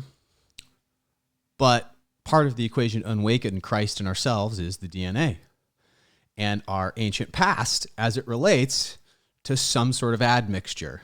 And the admixture, of course, being either by way of sexual relations or by way of straight up scientific manipulation, as we're talking about. 40,000 years ago, Cro-Magnon, the first people that had a skeleton, particularly the skull, that looked anatomically modern, entered Europe. Geneticists now show that a Cro-Magnon individual who lived in southern Italy 28,000 years ago was a modern European, genetically as well as anatomically. They conclude that the Neanderthal people who lived in Europe for nearly 300,000 years are not the ancestors of modern Europeans. Oh, look at that, everybody. Did you hear that? Not the ancestors of modern Europeans. Why does that matter? Well, if you recall back to this article here that we went over earlier in the show, aliens were brought here, mixed with Neanderthals. In the article, it said that as well, as we read, right? So, of course, Robert Sepper is a much more respected anthropologist than he's very well published and does pretty impeccable research, let's say. He's onto the same threads. So I'll let him continue, but it is interesting, again, that we're looking to the past for our alien connection here. So the ancestors of modern Europeans are primarily Cro-Magnon, despite the recent scientific revelation that Europeans also share 2% of their genetic makeup with Neanderthals. They're essentially Cro-Magnon. So from admixture of fornication, of course. But the Cro-Magnons you can think of as basically the warlike Aryans. If you saw the representations even of the jaws that we possess, the brows, the color of the hair, it's a very Caucasian looking person. Not only are there also Cro-Magnon type settlements found in North Africa going back into the Ice Age, the oldest pre-dynastic mummified remains found in Egypt belong to a 5,400-year-old specimen now housed in the British Museum, nicknamed Ginger. Nicknamed Ginger because of the red hair. Just like the Irish Celtic roots. 5,400 years ago in Egypt. Because of his reddish blonde hair. Keep in mind that the remains were naturally mummified in the desert and did not undergo any embalming process, which many people like to claim is why many Egyptian mummies and pharaohs are blonde and red-headed. But Ginger, the oldest mummified remains found in Egypt, was not treated with any embalming chemicals or did not undergo any unnatural processes. That said, forensic Egyptologists have proven that fair-haired Egyptian mummies were natural blondes, contrary to the popular non-scientific belief. And there's your Aryan connection again. What do you know? And look at in this we've got Ra, we've got Isis, and we've got Thoth in this little this picture of this forensic Egyptologist, Janet Davey. Dr. Janet Davey from the Victorian Institute of Forensic Medicine decided to do her own experiments which included microscopic analysis. And then we've got another Isis right in front of her. So we've got both Isis representations, Venus through the horns. And look at her books. Get the Great Pyramids. Concluded that fair-haired Egyptian mummies were in fact natural blondes. Quote, the general public and a lot of Egyptologists think that the ancient Egyptians had very dark brown or black hair, but this shows there were fair-haired Egyptians. There you go. There you go. Again, the Celtic roots, right? The Celtic and the Aryan roots, all the same. Further along in the video, he goes into some more aspect of this. So about 10 minutes and 30 in, the information around the hair continues. And the journal Nature Communication states that, quote, until now, the study of Egypt's population history has been largely based on literary and archaeological sources and inferences drawn from genetic diversity in present-day Egyptians. Our analysis reveals that ancient Egyptians shared more ancestry with Near Easterners than present-day Egyptians, who received additional sub-Saharan admixture in more recent times. By directly studying ancient DNA from ancient Egyptians, we can test previous hypotheses drawn from analyzing modern Egyptian DNA, such as recent admixture from populations with sub-Saharan and non-African ancestries, attributed to trans-Saharan slave trade and the Islamic expansion, respectively. Or Slav trade. The Slavs, also red-haired people, remember, if you just interpret this differently. He hasn't caught on to that via the V-steganography like we have, but that's where the word slave has its roots, of course. We found the ancient Egyptian samples falling distinct from modern Egyptians and closer towards Near Eastern and European samples. In contrast, modern Egyptians are shifted towards sub-Saharan African populations. We find that ancient Egyptians are most closely related to Neolithic and Bronze Age samples in the Levant, as well as to Neolithic Anatolian and European populations. When comparing this pattern with modern Egyptians, we find that the ancient Egyptians are more closely related to all modern and ancient European populations that we tested, likely due to the additional African component in the modern populations. So the modern African component has dirtied the DNA results over time with more admixture, more genetic mixing, essentially, more fornication with other genetic types. There are actually arguments to be made that degrades the genetic structure, of course. It can make it more resilient, but just like when you're breeding dogs, when you breed different breeds together, the Punnett square initially creates some pretty weak genetic stock as you're figuring that process out.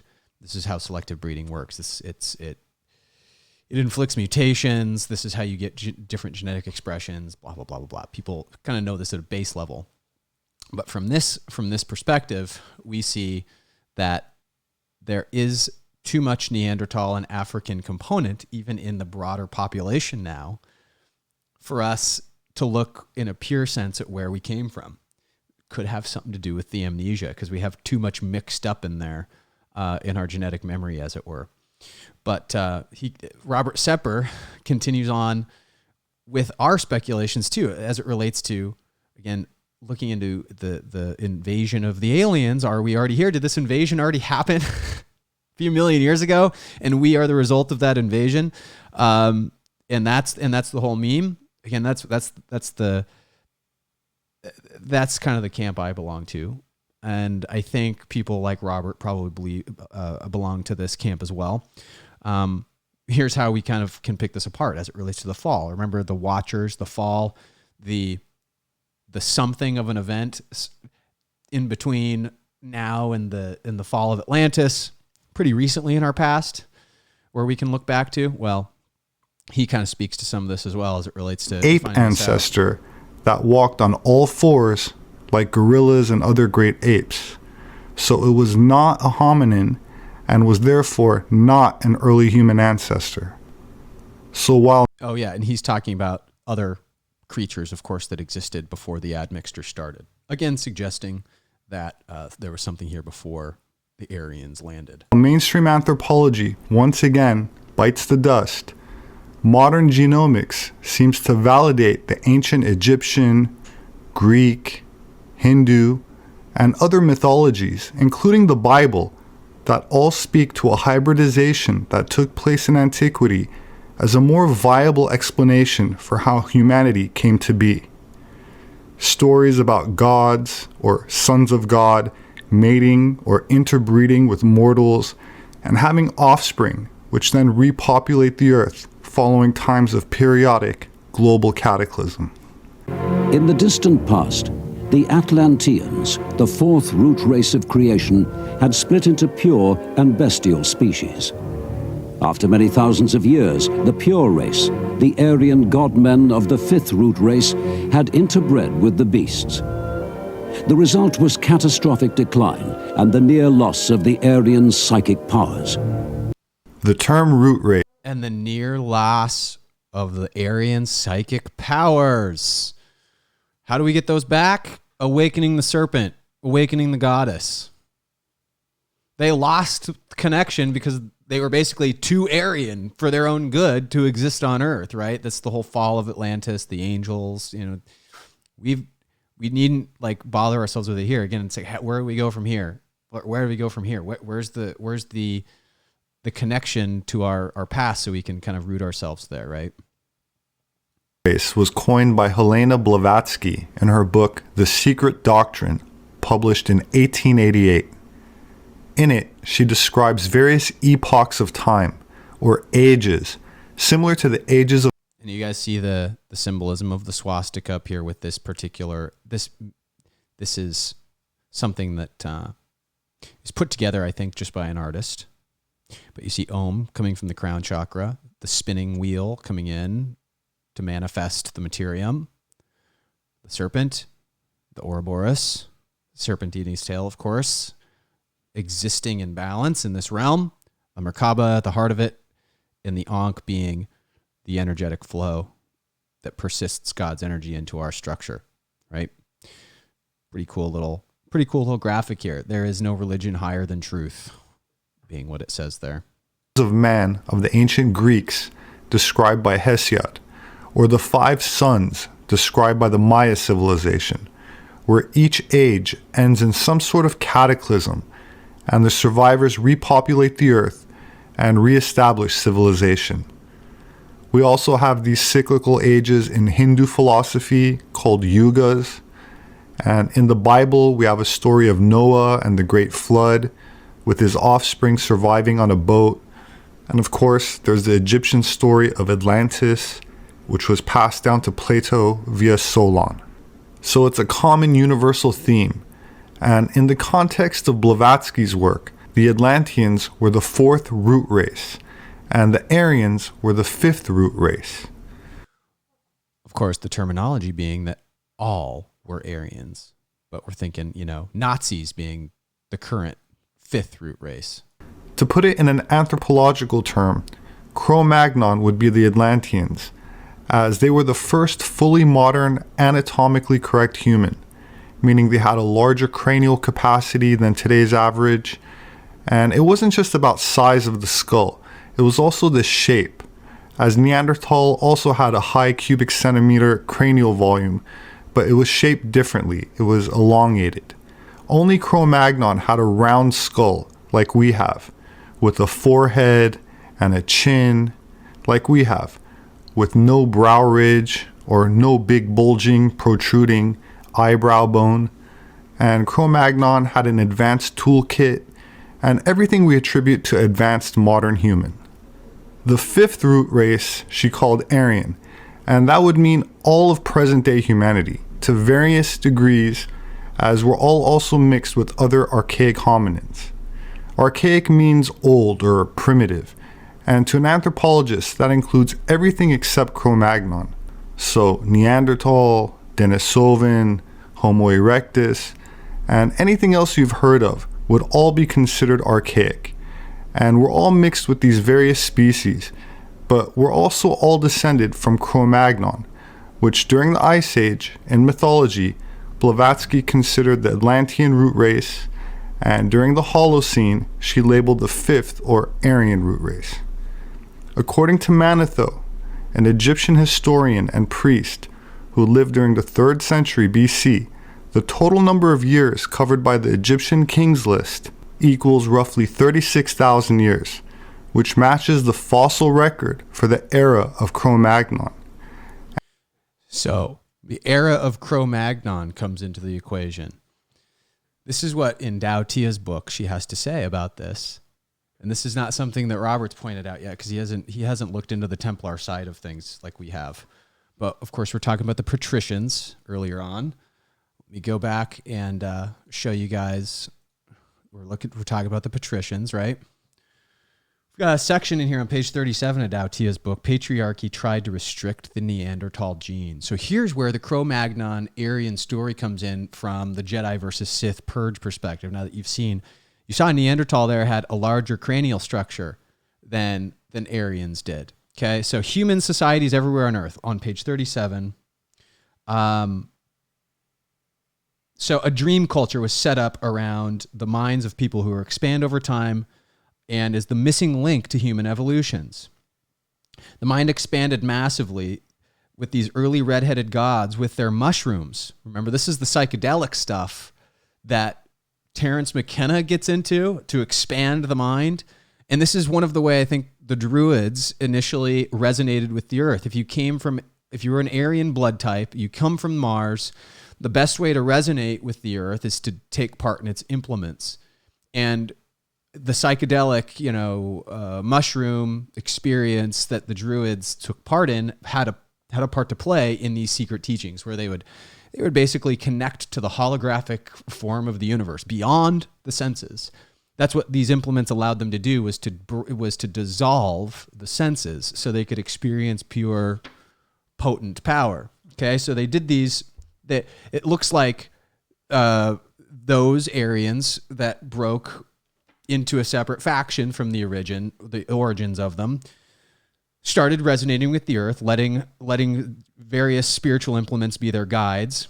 These became the pagans, and they were taken in as a priestly caste. This is the Druids.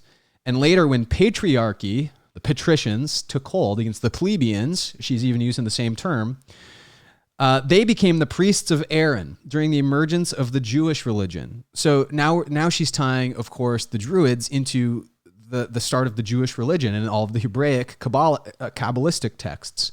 This is why the Druids and the Druidic form of the Tree of Life, as it relates to the Kabbalah, kind of all ties into the same science, right?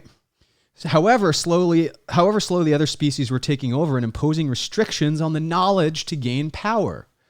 So this is where the Neanderthal Cro-Magnon story fits in. She says in the next section, patriarchy tried to restrict the Neanderthal gene. Human societies everywhere on Earth have lived for thousands of years, she says, with gender roles.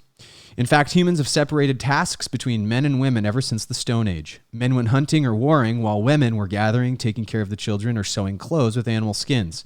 Hormones influence the specialization of the brain. This is why men and women think and feel differently. Gender role division runs deep into our genes. Gender equality is something that appeared in Northern Europe. Medieval Norse societies, she's saying the medieval Norse societies, were already much more egalitarian to begin with, socially and sexually, than other parts of the Europe at the time. Even though women's rights activism has now spread throughout most of Western world as it has reached other countries, the only societies where women can really aspire to act and be treated like the equal of men are only in the Nordic countries. This is the same today. Now, what is interesting is that the Neanderthals did not practice gender role division when they were still here, like Homo sapiens do, like we do.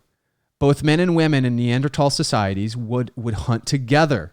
Some specialists have argued that this could be why Homo sapiens ultimately got an advantage over Neanderthals, as women had spare time to make clothes, build tools, or pottery vessels, becoming technologically superior to their distant cousins, where the Neanderthals kind of, again, the hunter-gatherer societies think more like the original inhabitants of the earth, always never going without. These are the ways of the Native Americans, the ways of the Polynesians, like we were talking about.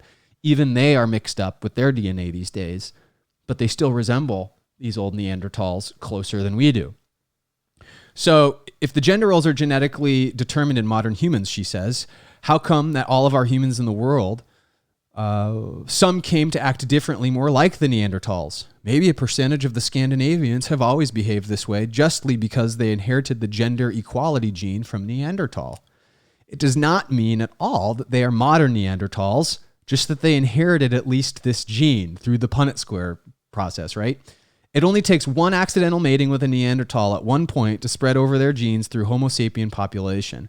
If it is useful, it survives natural selection, which does exist, just not to the extent that Darwinism would ascribe. Natural selection it's just generational change in genetic structures by way of procreation. Happens gradually, but it's just, again, Punnett square science, nothing more. There is an overwhelming evidence that modern humans inherited at least some genes from Neanderthal. Maybe that it was less than 0.1% of our genome, but it is there. Blue eyes and red hair could very well have come from Neanderthal too. So now you're starting to see, the blonde hair was Aryans, but maybe this red hair trait was something that happened when they're interfacing again with the Earth. And this is why the Celtic red hair is distinct from the Aryan blonde hair. The Aryan blonde hair may signify genetic structure, which is more warring in nature, where the red hair is more in tune with the Earth in its nature, right? Interesting to seek all of these answers out just through genetics. Why not the gender equality gene then? I'm not even arguing the existence of such a gene, she says. It is evident from the archaeological evidence, though, about a difference of lifestyle between Homo sapiens and Neanderthal. It could have been cultural. Some animals also have genes for gender equality, while others are genetically determined for role separation, like lions. She mentions lions. Had gender equality been a characteristic of many human societies on Earth for centuries, we could argue that the gene may have spread worldwide. However, I think this phenomenon is more limited to the people of the Scandinavian descent. She goes on to say later in the chapter that it was the Cro-Magnons that look to have wiped out the Neanderthals in war. They were more efficient at it. The Neanderthals, as it might go, were not necessarily into the war faction of things. Is this what caused the Templars to go into hiding in the first place, is what I'm wondering. Because it would suggest that the red-haired people originated in a society that led to the creation of the monks, the creation of the Templars, the separation of the plebeians and the patriarchs, the separation of the aristocrats and the monks. These are the things to ponder on, right? So we're not done with Robert Sepper yet. The DNA analysis he does here at 27 minutes into his video kind of ties into Dao Tia's stuff. And he's coming off of a presentation here where this guy is explained to the two large brains humans, Cro-Magnon and Neanderthal, and comparing their 230,000-year-old trek across the world. And so let's tune in to see this and actually Robert's suppositions based on this presentation. Results of mixtures and mixtures and mixtures, and the right way to look at this may not be that of a tree, but as a trellis, a kind of just layering and layering of mixing. So I'd like to make 2 points here before we continue. The first is that I'm very glad to hear him admit he was wrong, as my entire academic career was spent fighting and arguing with professors like him about whether or not humanity was hybridized. In other words, interbred with different hominid species. And before the human genome was sequenced, every professor that I ever spoken to at the time unanimously insisted that it didn't happen, that one type of hominin left Africa and mutated or evolved into the various races without interbreeding. The out of Africa theory, everyone. BS. Total BS. Just mutating based on the amount of sunshine and other factors in the environment. Since then, especially during the last decade or so, it's been conclusively proven by DNA sequencing that the various human races came about by different admixture of different hominin species.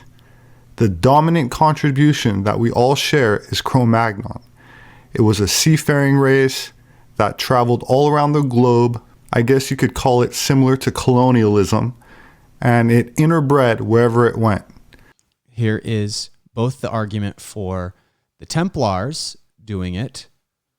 The Templars did it for a different reason. They went and interbred and exchanged knowledge when they would go interbreed. This is why you had Templar knowledge with the Mayans. This is why you had Templar knowledge with the Olmecs. This is why you had Templar knowledge with the Native Americans. It was an assimilation process, a collaborative process. If we're going to be here, we're going to go habitate. I'm going to probably guess with the Druids especially, man, our history sucks. We came here to this planet. Look what we brought. There's havoc. We have to correct for this. Why do you think the Mandalorian series matters so much? To shepherd humanity toward Luke Skywalker in the path of grace. Is it possible that the true Irish people actually want to get back to their home planet?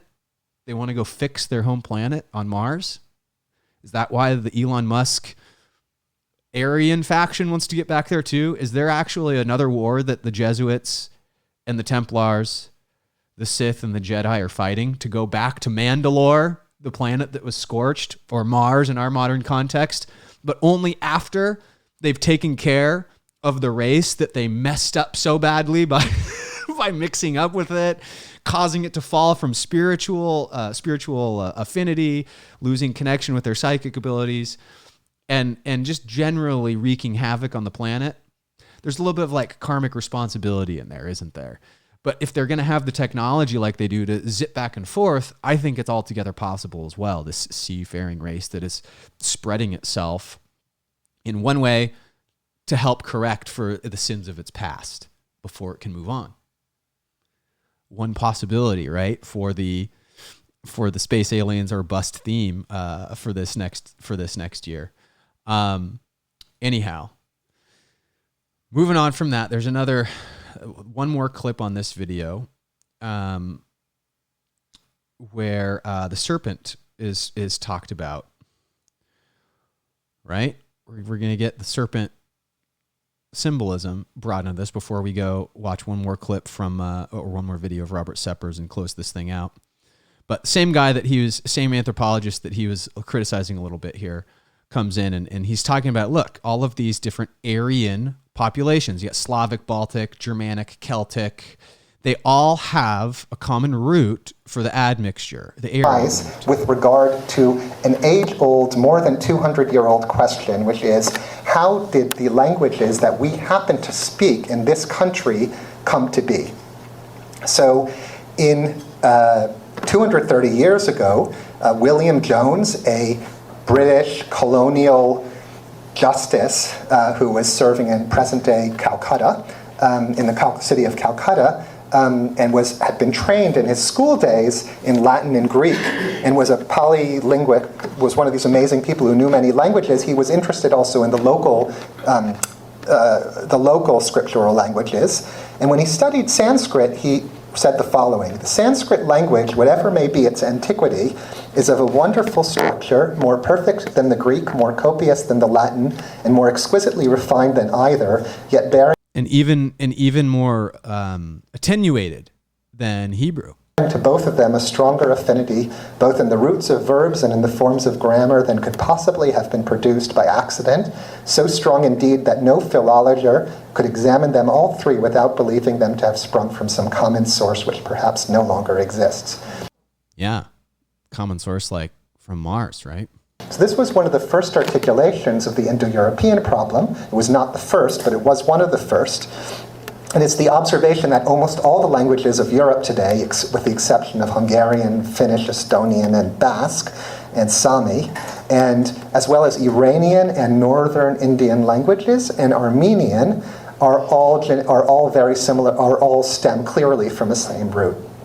Since that observation, there have been ancient texts in ancient Hittite, which was a language spoken in present day in Turkey, in ancient Turkey, about 3 to 4,000 years ago, which show that too was an Indo-European languages. And there's an ancient language called Tocharian that used to be spoken in the Tarim Basin of China, which was also Indo-European, but is now also extinct. Ooh, there you go. The Mongolian steppes, where this language was spoken, of Slavic descent.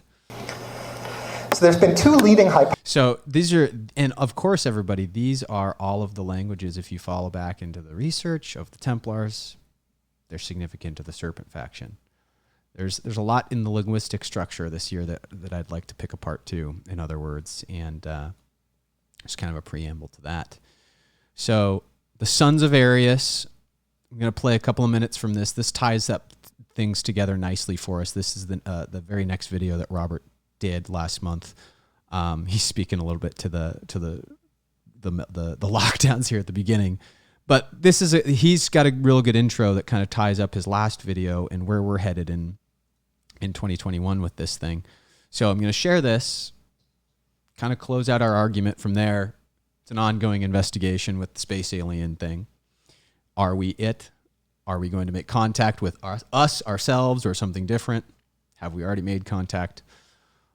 Is the amnesia itself the thing that's separating us from making contact again with ourselves? You know, these are the things I'm starting to wonder.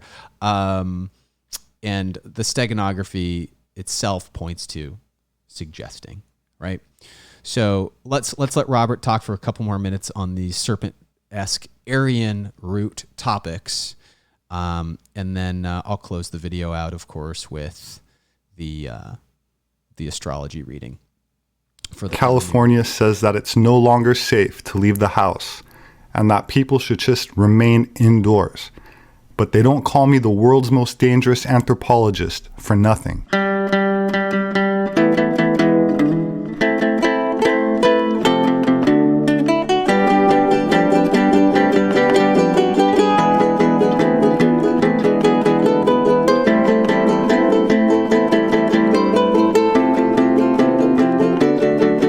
Robert E. Howard was an American author who wrote pulp fiction in a diverse range of genres, including the sword and sorcery subgenre, and was probably best known for his character Conan the Barbarian, which was turned into a blockbuster on the big screen by an ex-California governor, Arnold Schwarzenegger.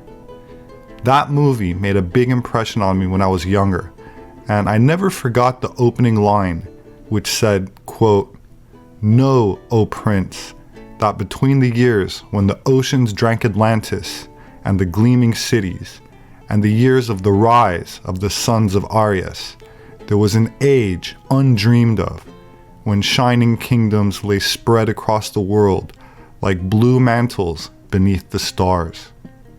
The age of the serpents, a higher erudite age than we have now. We've all heard about the legend of Atlantis, which alludes to an ancient antediluvian seafaring civilization whose empire and colonies spanned the globe. The antediluvian period is chronicled in the Bible as a time between the fall of humans, which happened during the Garden of Eden story, and the Great Flood in Genesis, which in an anthropological context can be interpreted as the catastrophic period between the end of the Pleistocene, or Ice Age, and the start of the Holocene, which is our current age. This was a geologically significant time, even if you consider the Bible as pure fiction, because the world experienced a rapid melting of glaciers and global sea levels rose about 400 feet in a relatively short period of time, exactly when Plato said Atlantis was submerged below the waves. So, when thinking about the Conan saga, it's easy to visualize what Howard meant when he spoke about the years when the oceans drank Atlantis. He meant the cataclysms that happened about 11,500 years ago. So, the fictional character Conan lived sometimes after that, and before the rise of the sons of Arius. According to Conan Wiki, a fan website about Conan the Barbarian, quote, "After the age of King Conan and the Hyperborean age, it is mentioned that the sons of Arius rose and conquered the world, and that they are considered the ancestors of the Aryan or Proto-Indo-European peoples." So it is clear that Robert E. Howard was talking about the Aryans, but this does not answer the question as to when the sons of Arius arose And who is Arius in the first place?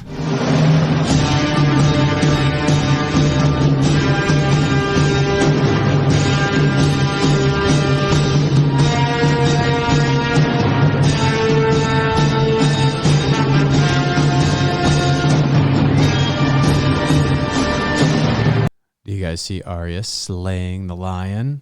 Arius, the Greek god Ares, the god of war, slaying the lion. What's that all about, huh?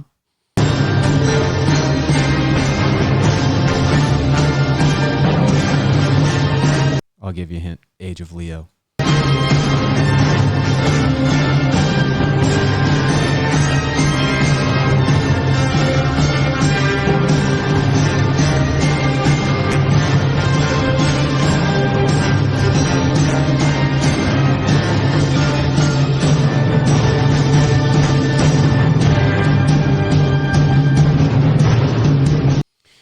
And so for you guys that want to see over here, of course, the age of Leo here is where we're heading into, just for the context on what I'm talking about there.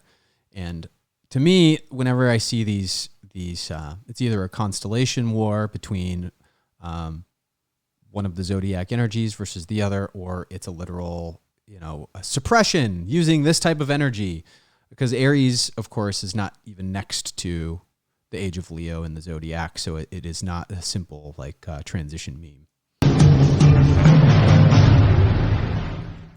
Aries equates to the Roman Mars, and in ancient Greek religion was god of war, or more accurately, the spirit of battle. From at least the time of Homer, Ares was one of the Olympian deities, and in Sparta, human sacrifices were made to him from among the prisoners of war. He was associated with Aphrodite from the earliest times, as in Sparta, Aphrodite was known as a war goddess, and sometimes considered Ares' legitimate wife. On vases, Ares is usually the typical armed warrior. Ares, while being a war god, was also regarded as a solar deity, astrotheologically speaking, and as a fire sign symbolized by the horns of a ram. In Indo-European or Aryan civilizations of antiquity, New Year's was not celebrated on January 1st, but on March 20, the spring or vernal equinox, and marks the beginning of spring in the Northern Hemisphere. So here's some of our ancient, again, symbolism that indicates the Aryans from Mars. Why do they, and again, war, god of war, but if you ever look at the ram, in terms of the ram that signifies Aries as well, I don't know if you guys knew this or not, ram trucks. Here's another form of materialistic symbolism. Ever wonder why dudes like ram trucks so much? Well, it's because you've got the uterus, the ovaries, the fallopian tubes. It's the same shape as the Dodge Ram, the Aries energy of the truck. Sexuality, security and money, and war, all of these things that the classic Nazi, eagle faction symbology that's been cast upon all of us is conveying, guys. So this is what we've got to look into. We've got to take, it's a challenge for us to take a serious examination of our past this next year, because we do have the two parallel paths of humanity forming. Regardless of whatever my DNA admixture is, it's freedom of choice from here on in to go resonate wherever you want. We're a wild strain of humanity, as it seems. Potentially looks like supposedly mucked with by the ancient Aryan races. The Neanderthals, which, those who we call the Templars in today's language, those were the Druids, who were who else, but the high priest class, the Watchers of the times before. We're starting to piece this all together, if you notice.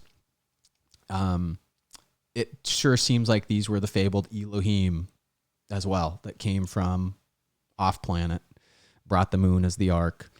So the examination we have to do with the two parallel paths of humanity, everybody, again, has to do with finding out the truth. Were we brought here hundreds of thousands of years ago? Kind of looks that way.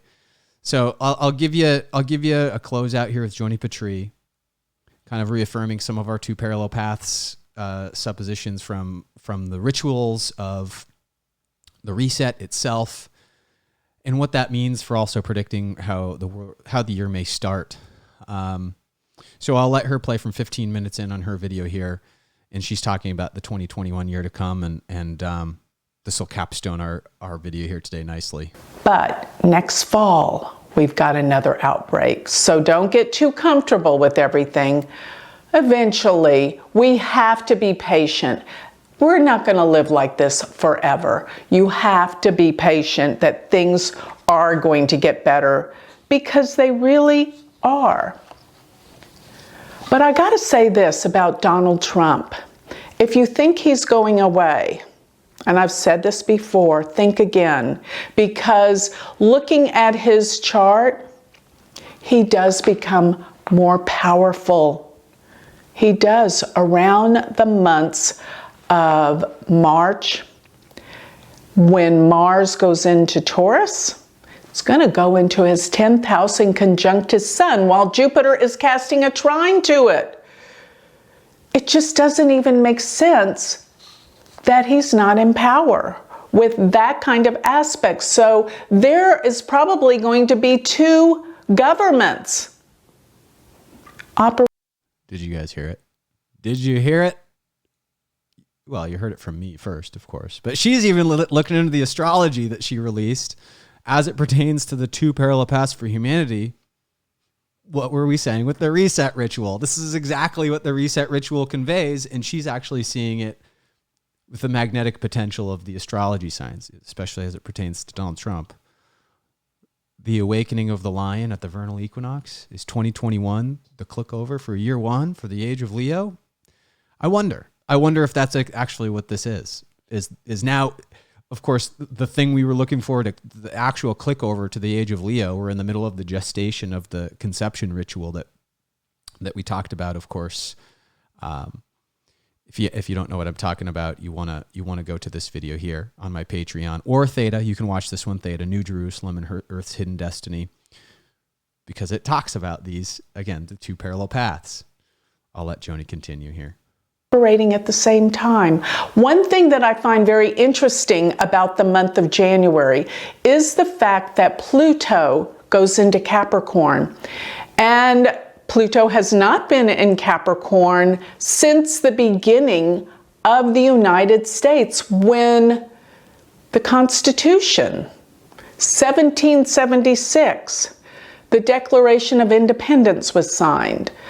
That was the last time Pluto was in Capricorn. So we've got a Pluto return. Pluto's all about massive change in government, and it does deal with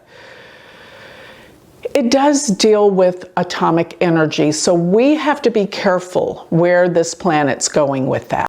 Atomic energy, Tesla, etheric energy, it's all the same. It's potent energy is a better way to put it. It doesn't necessarily have to do with the atomization of it as she's describing, but of course we won't hold it against her. She doesn't have perfect language, and that's okay. She's describing what's going on, of course, with Pluto going on its cycle of change in government. The last time it was here was in Capricorn was 1776. The whole Constitution of the United States being formed. We're talking on this channel about self-determination now, where this is going to be one of our goals with building guild structures and such. We're going back to a time where, again, we're going back in time to reconnect with our alien selves and bring all of this about. Pretty interesting potential that she's reading into here, huh? I'll let her finish out this thought, and then we'll wrap up. And this is a big change. But another thing is Pluto hitting 0 degrees of Capricorn. In astrology, 0 degrees of a cardinal sign is the cardinal axis.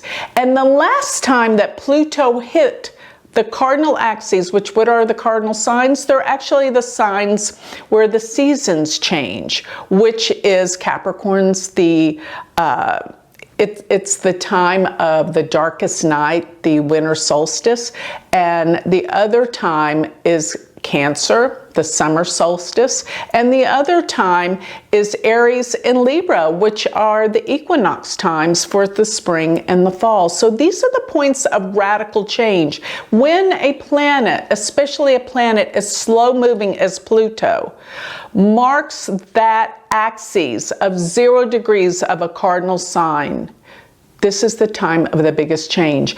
The last time that Pluto was at 0 degrees of Libra was 1981. During that time was the time that President Reagan came into office. He was elected in 1980. So she's saying that the last time that Pluto changed the seasons, if you're looking at Pluto's overall cycle around this, in respect to us, to the sun, it's basically like this 240-year cycle, but all you have to do to go back one season is to go essentially back 40 years to the cardinal direction when in 1981 is what she's saying. Pluto indicates the transition points of the seasons, and we're on the end of one season and at the end of one age as it goes, the fall of the empire. Very much why empires don't last more than 240 years when you look statistically up either. It has actually more than you think to do with Pluto's cycles. And he brought about a complete revolution, Reaganomics, with the economy. And yes, there was a big depression. And there can be some major shifts in terms of the economy because things have to change and be readjusted. And it will. So this is just like the reset. The markings of Pluto coming into Capricorn. Government and money will change dramatically this year. So prepare yourself. Money and government are going to change dramatically. I wasn't even looking into the Pluto stuff, guy. I mean, I strictly keep myself in my lane to the steganography research. I just find the supporting sciences to also bring about these themes, because reference points, but they all match, don't they?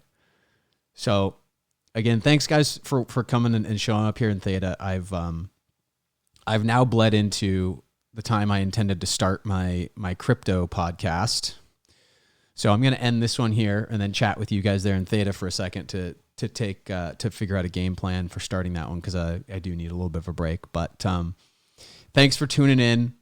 This ended up being a lot longer than I wanted it to be too, just because of the nature of the technology mishaps at the beginning. I did find my stride, but I do recognize the beginning of this presentation suffered because I was frustrated and I was doing my best to stay in a good mood. And it wasn't really until I got myself back in a better mood that, this became a smoother process as normal. But thanks for hanging in with me today, guys. I hope you enjoyed the last stream of 2020. Year 0, year 1 will be next time we see each other on a stream like this. Will be 2021, and we'll see exactly how this space alien theme plays out. Space aliens are bust 2021, and let's keep hoping and praying for that Donald Trump Joe Rogan Experience podcast. Anyway, love y'all. Stay in the chat, everybody that wants to move on to the crypto thing, and we'll talk live there. Take it easy. Love you.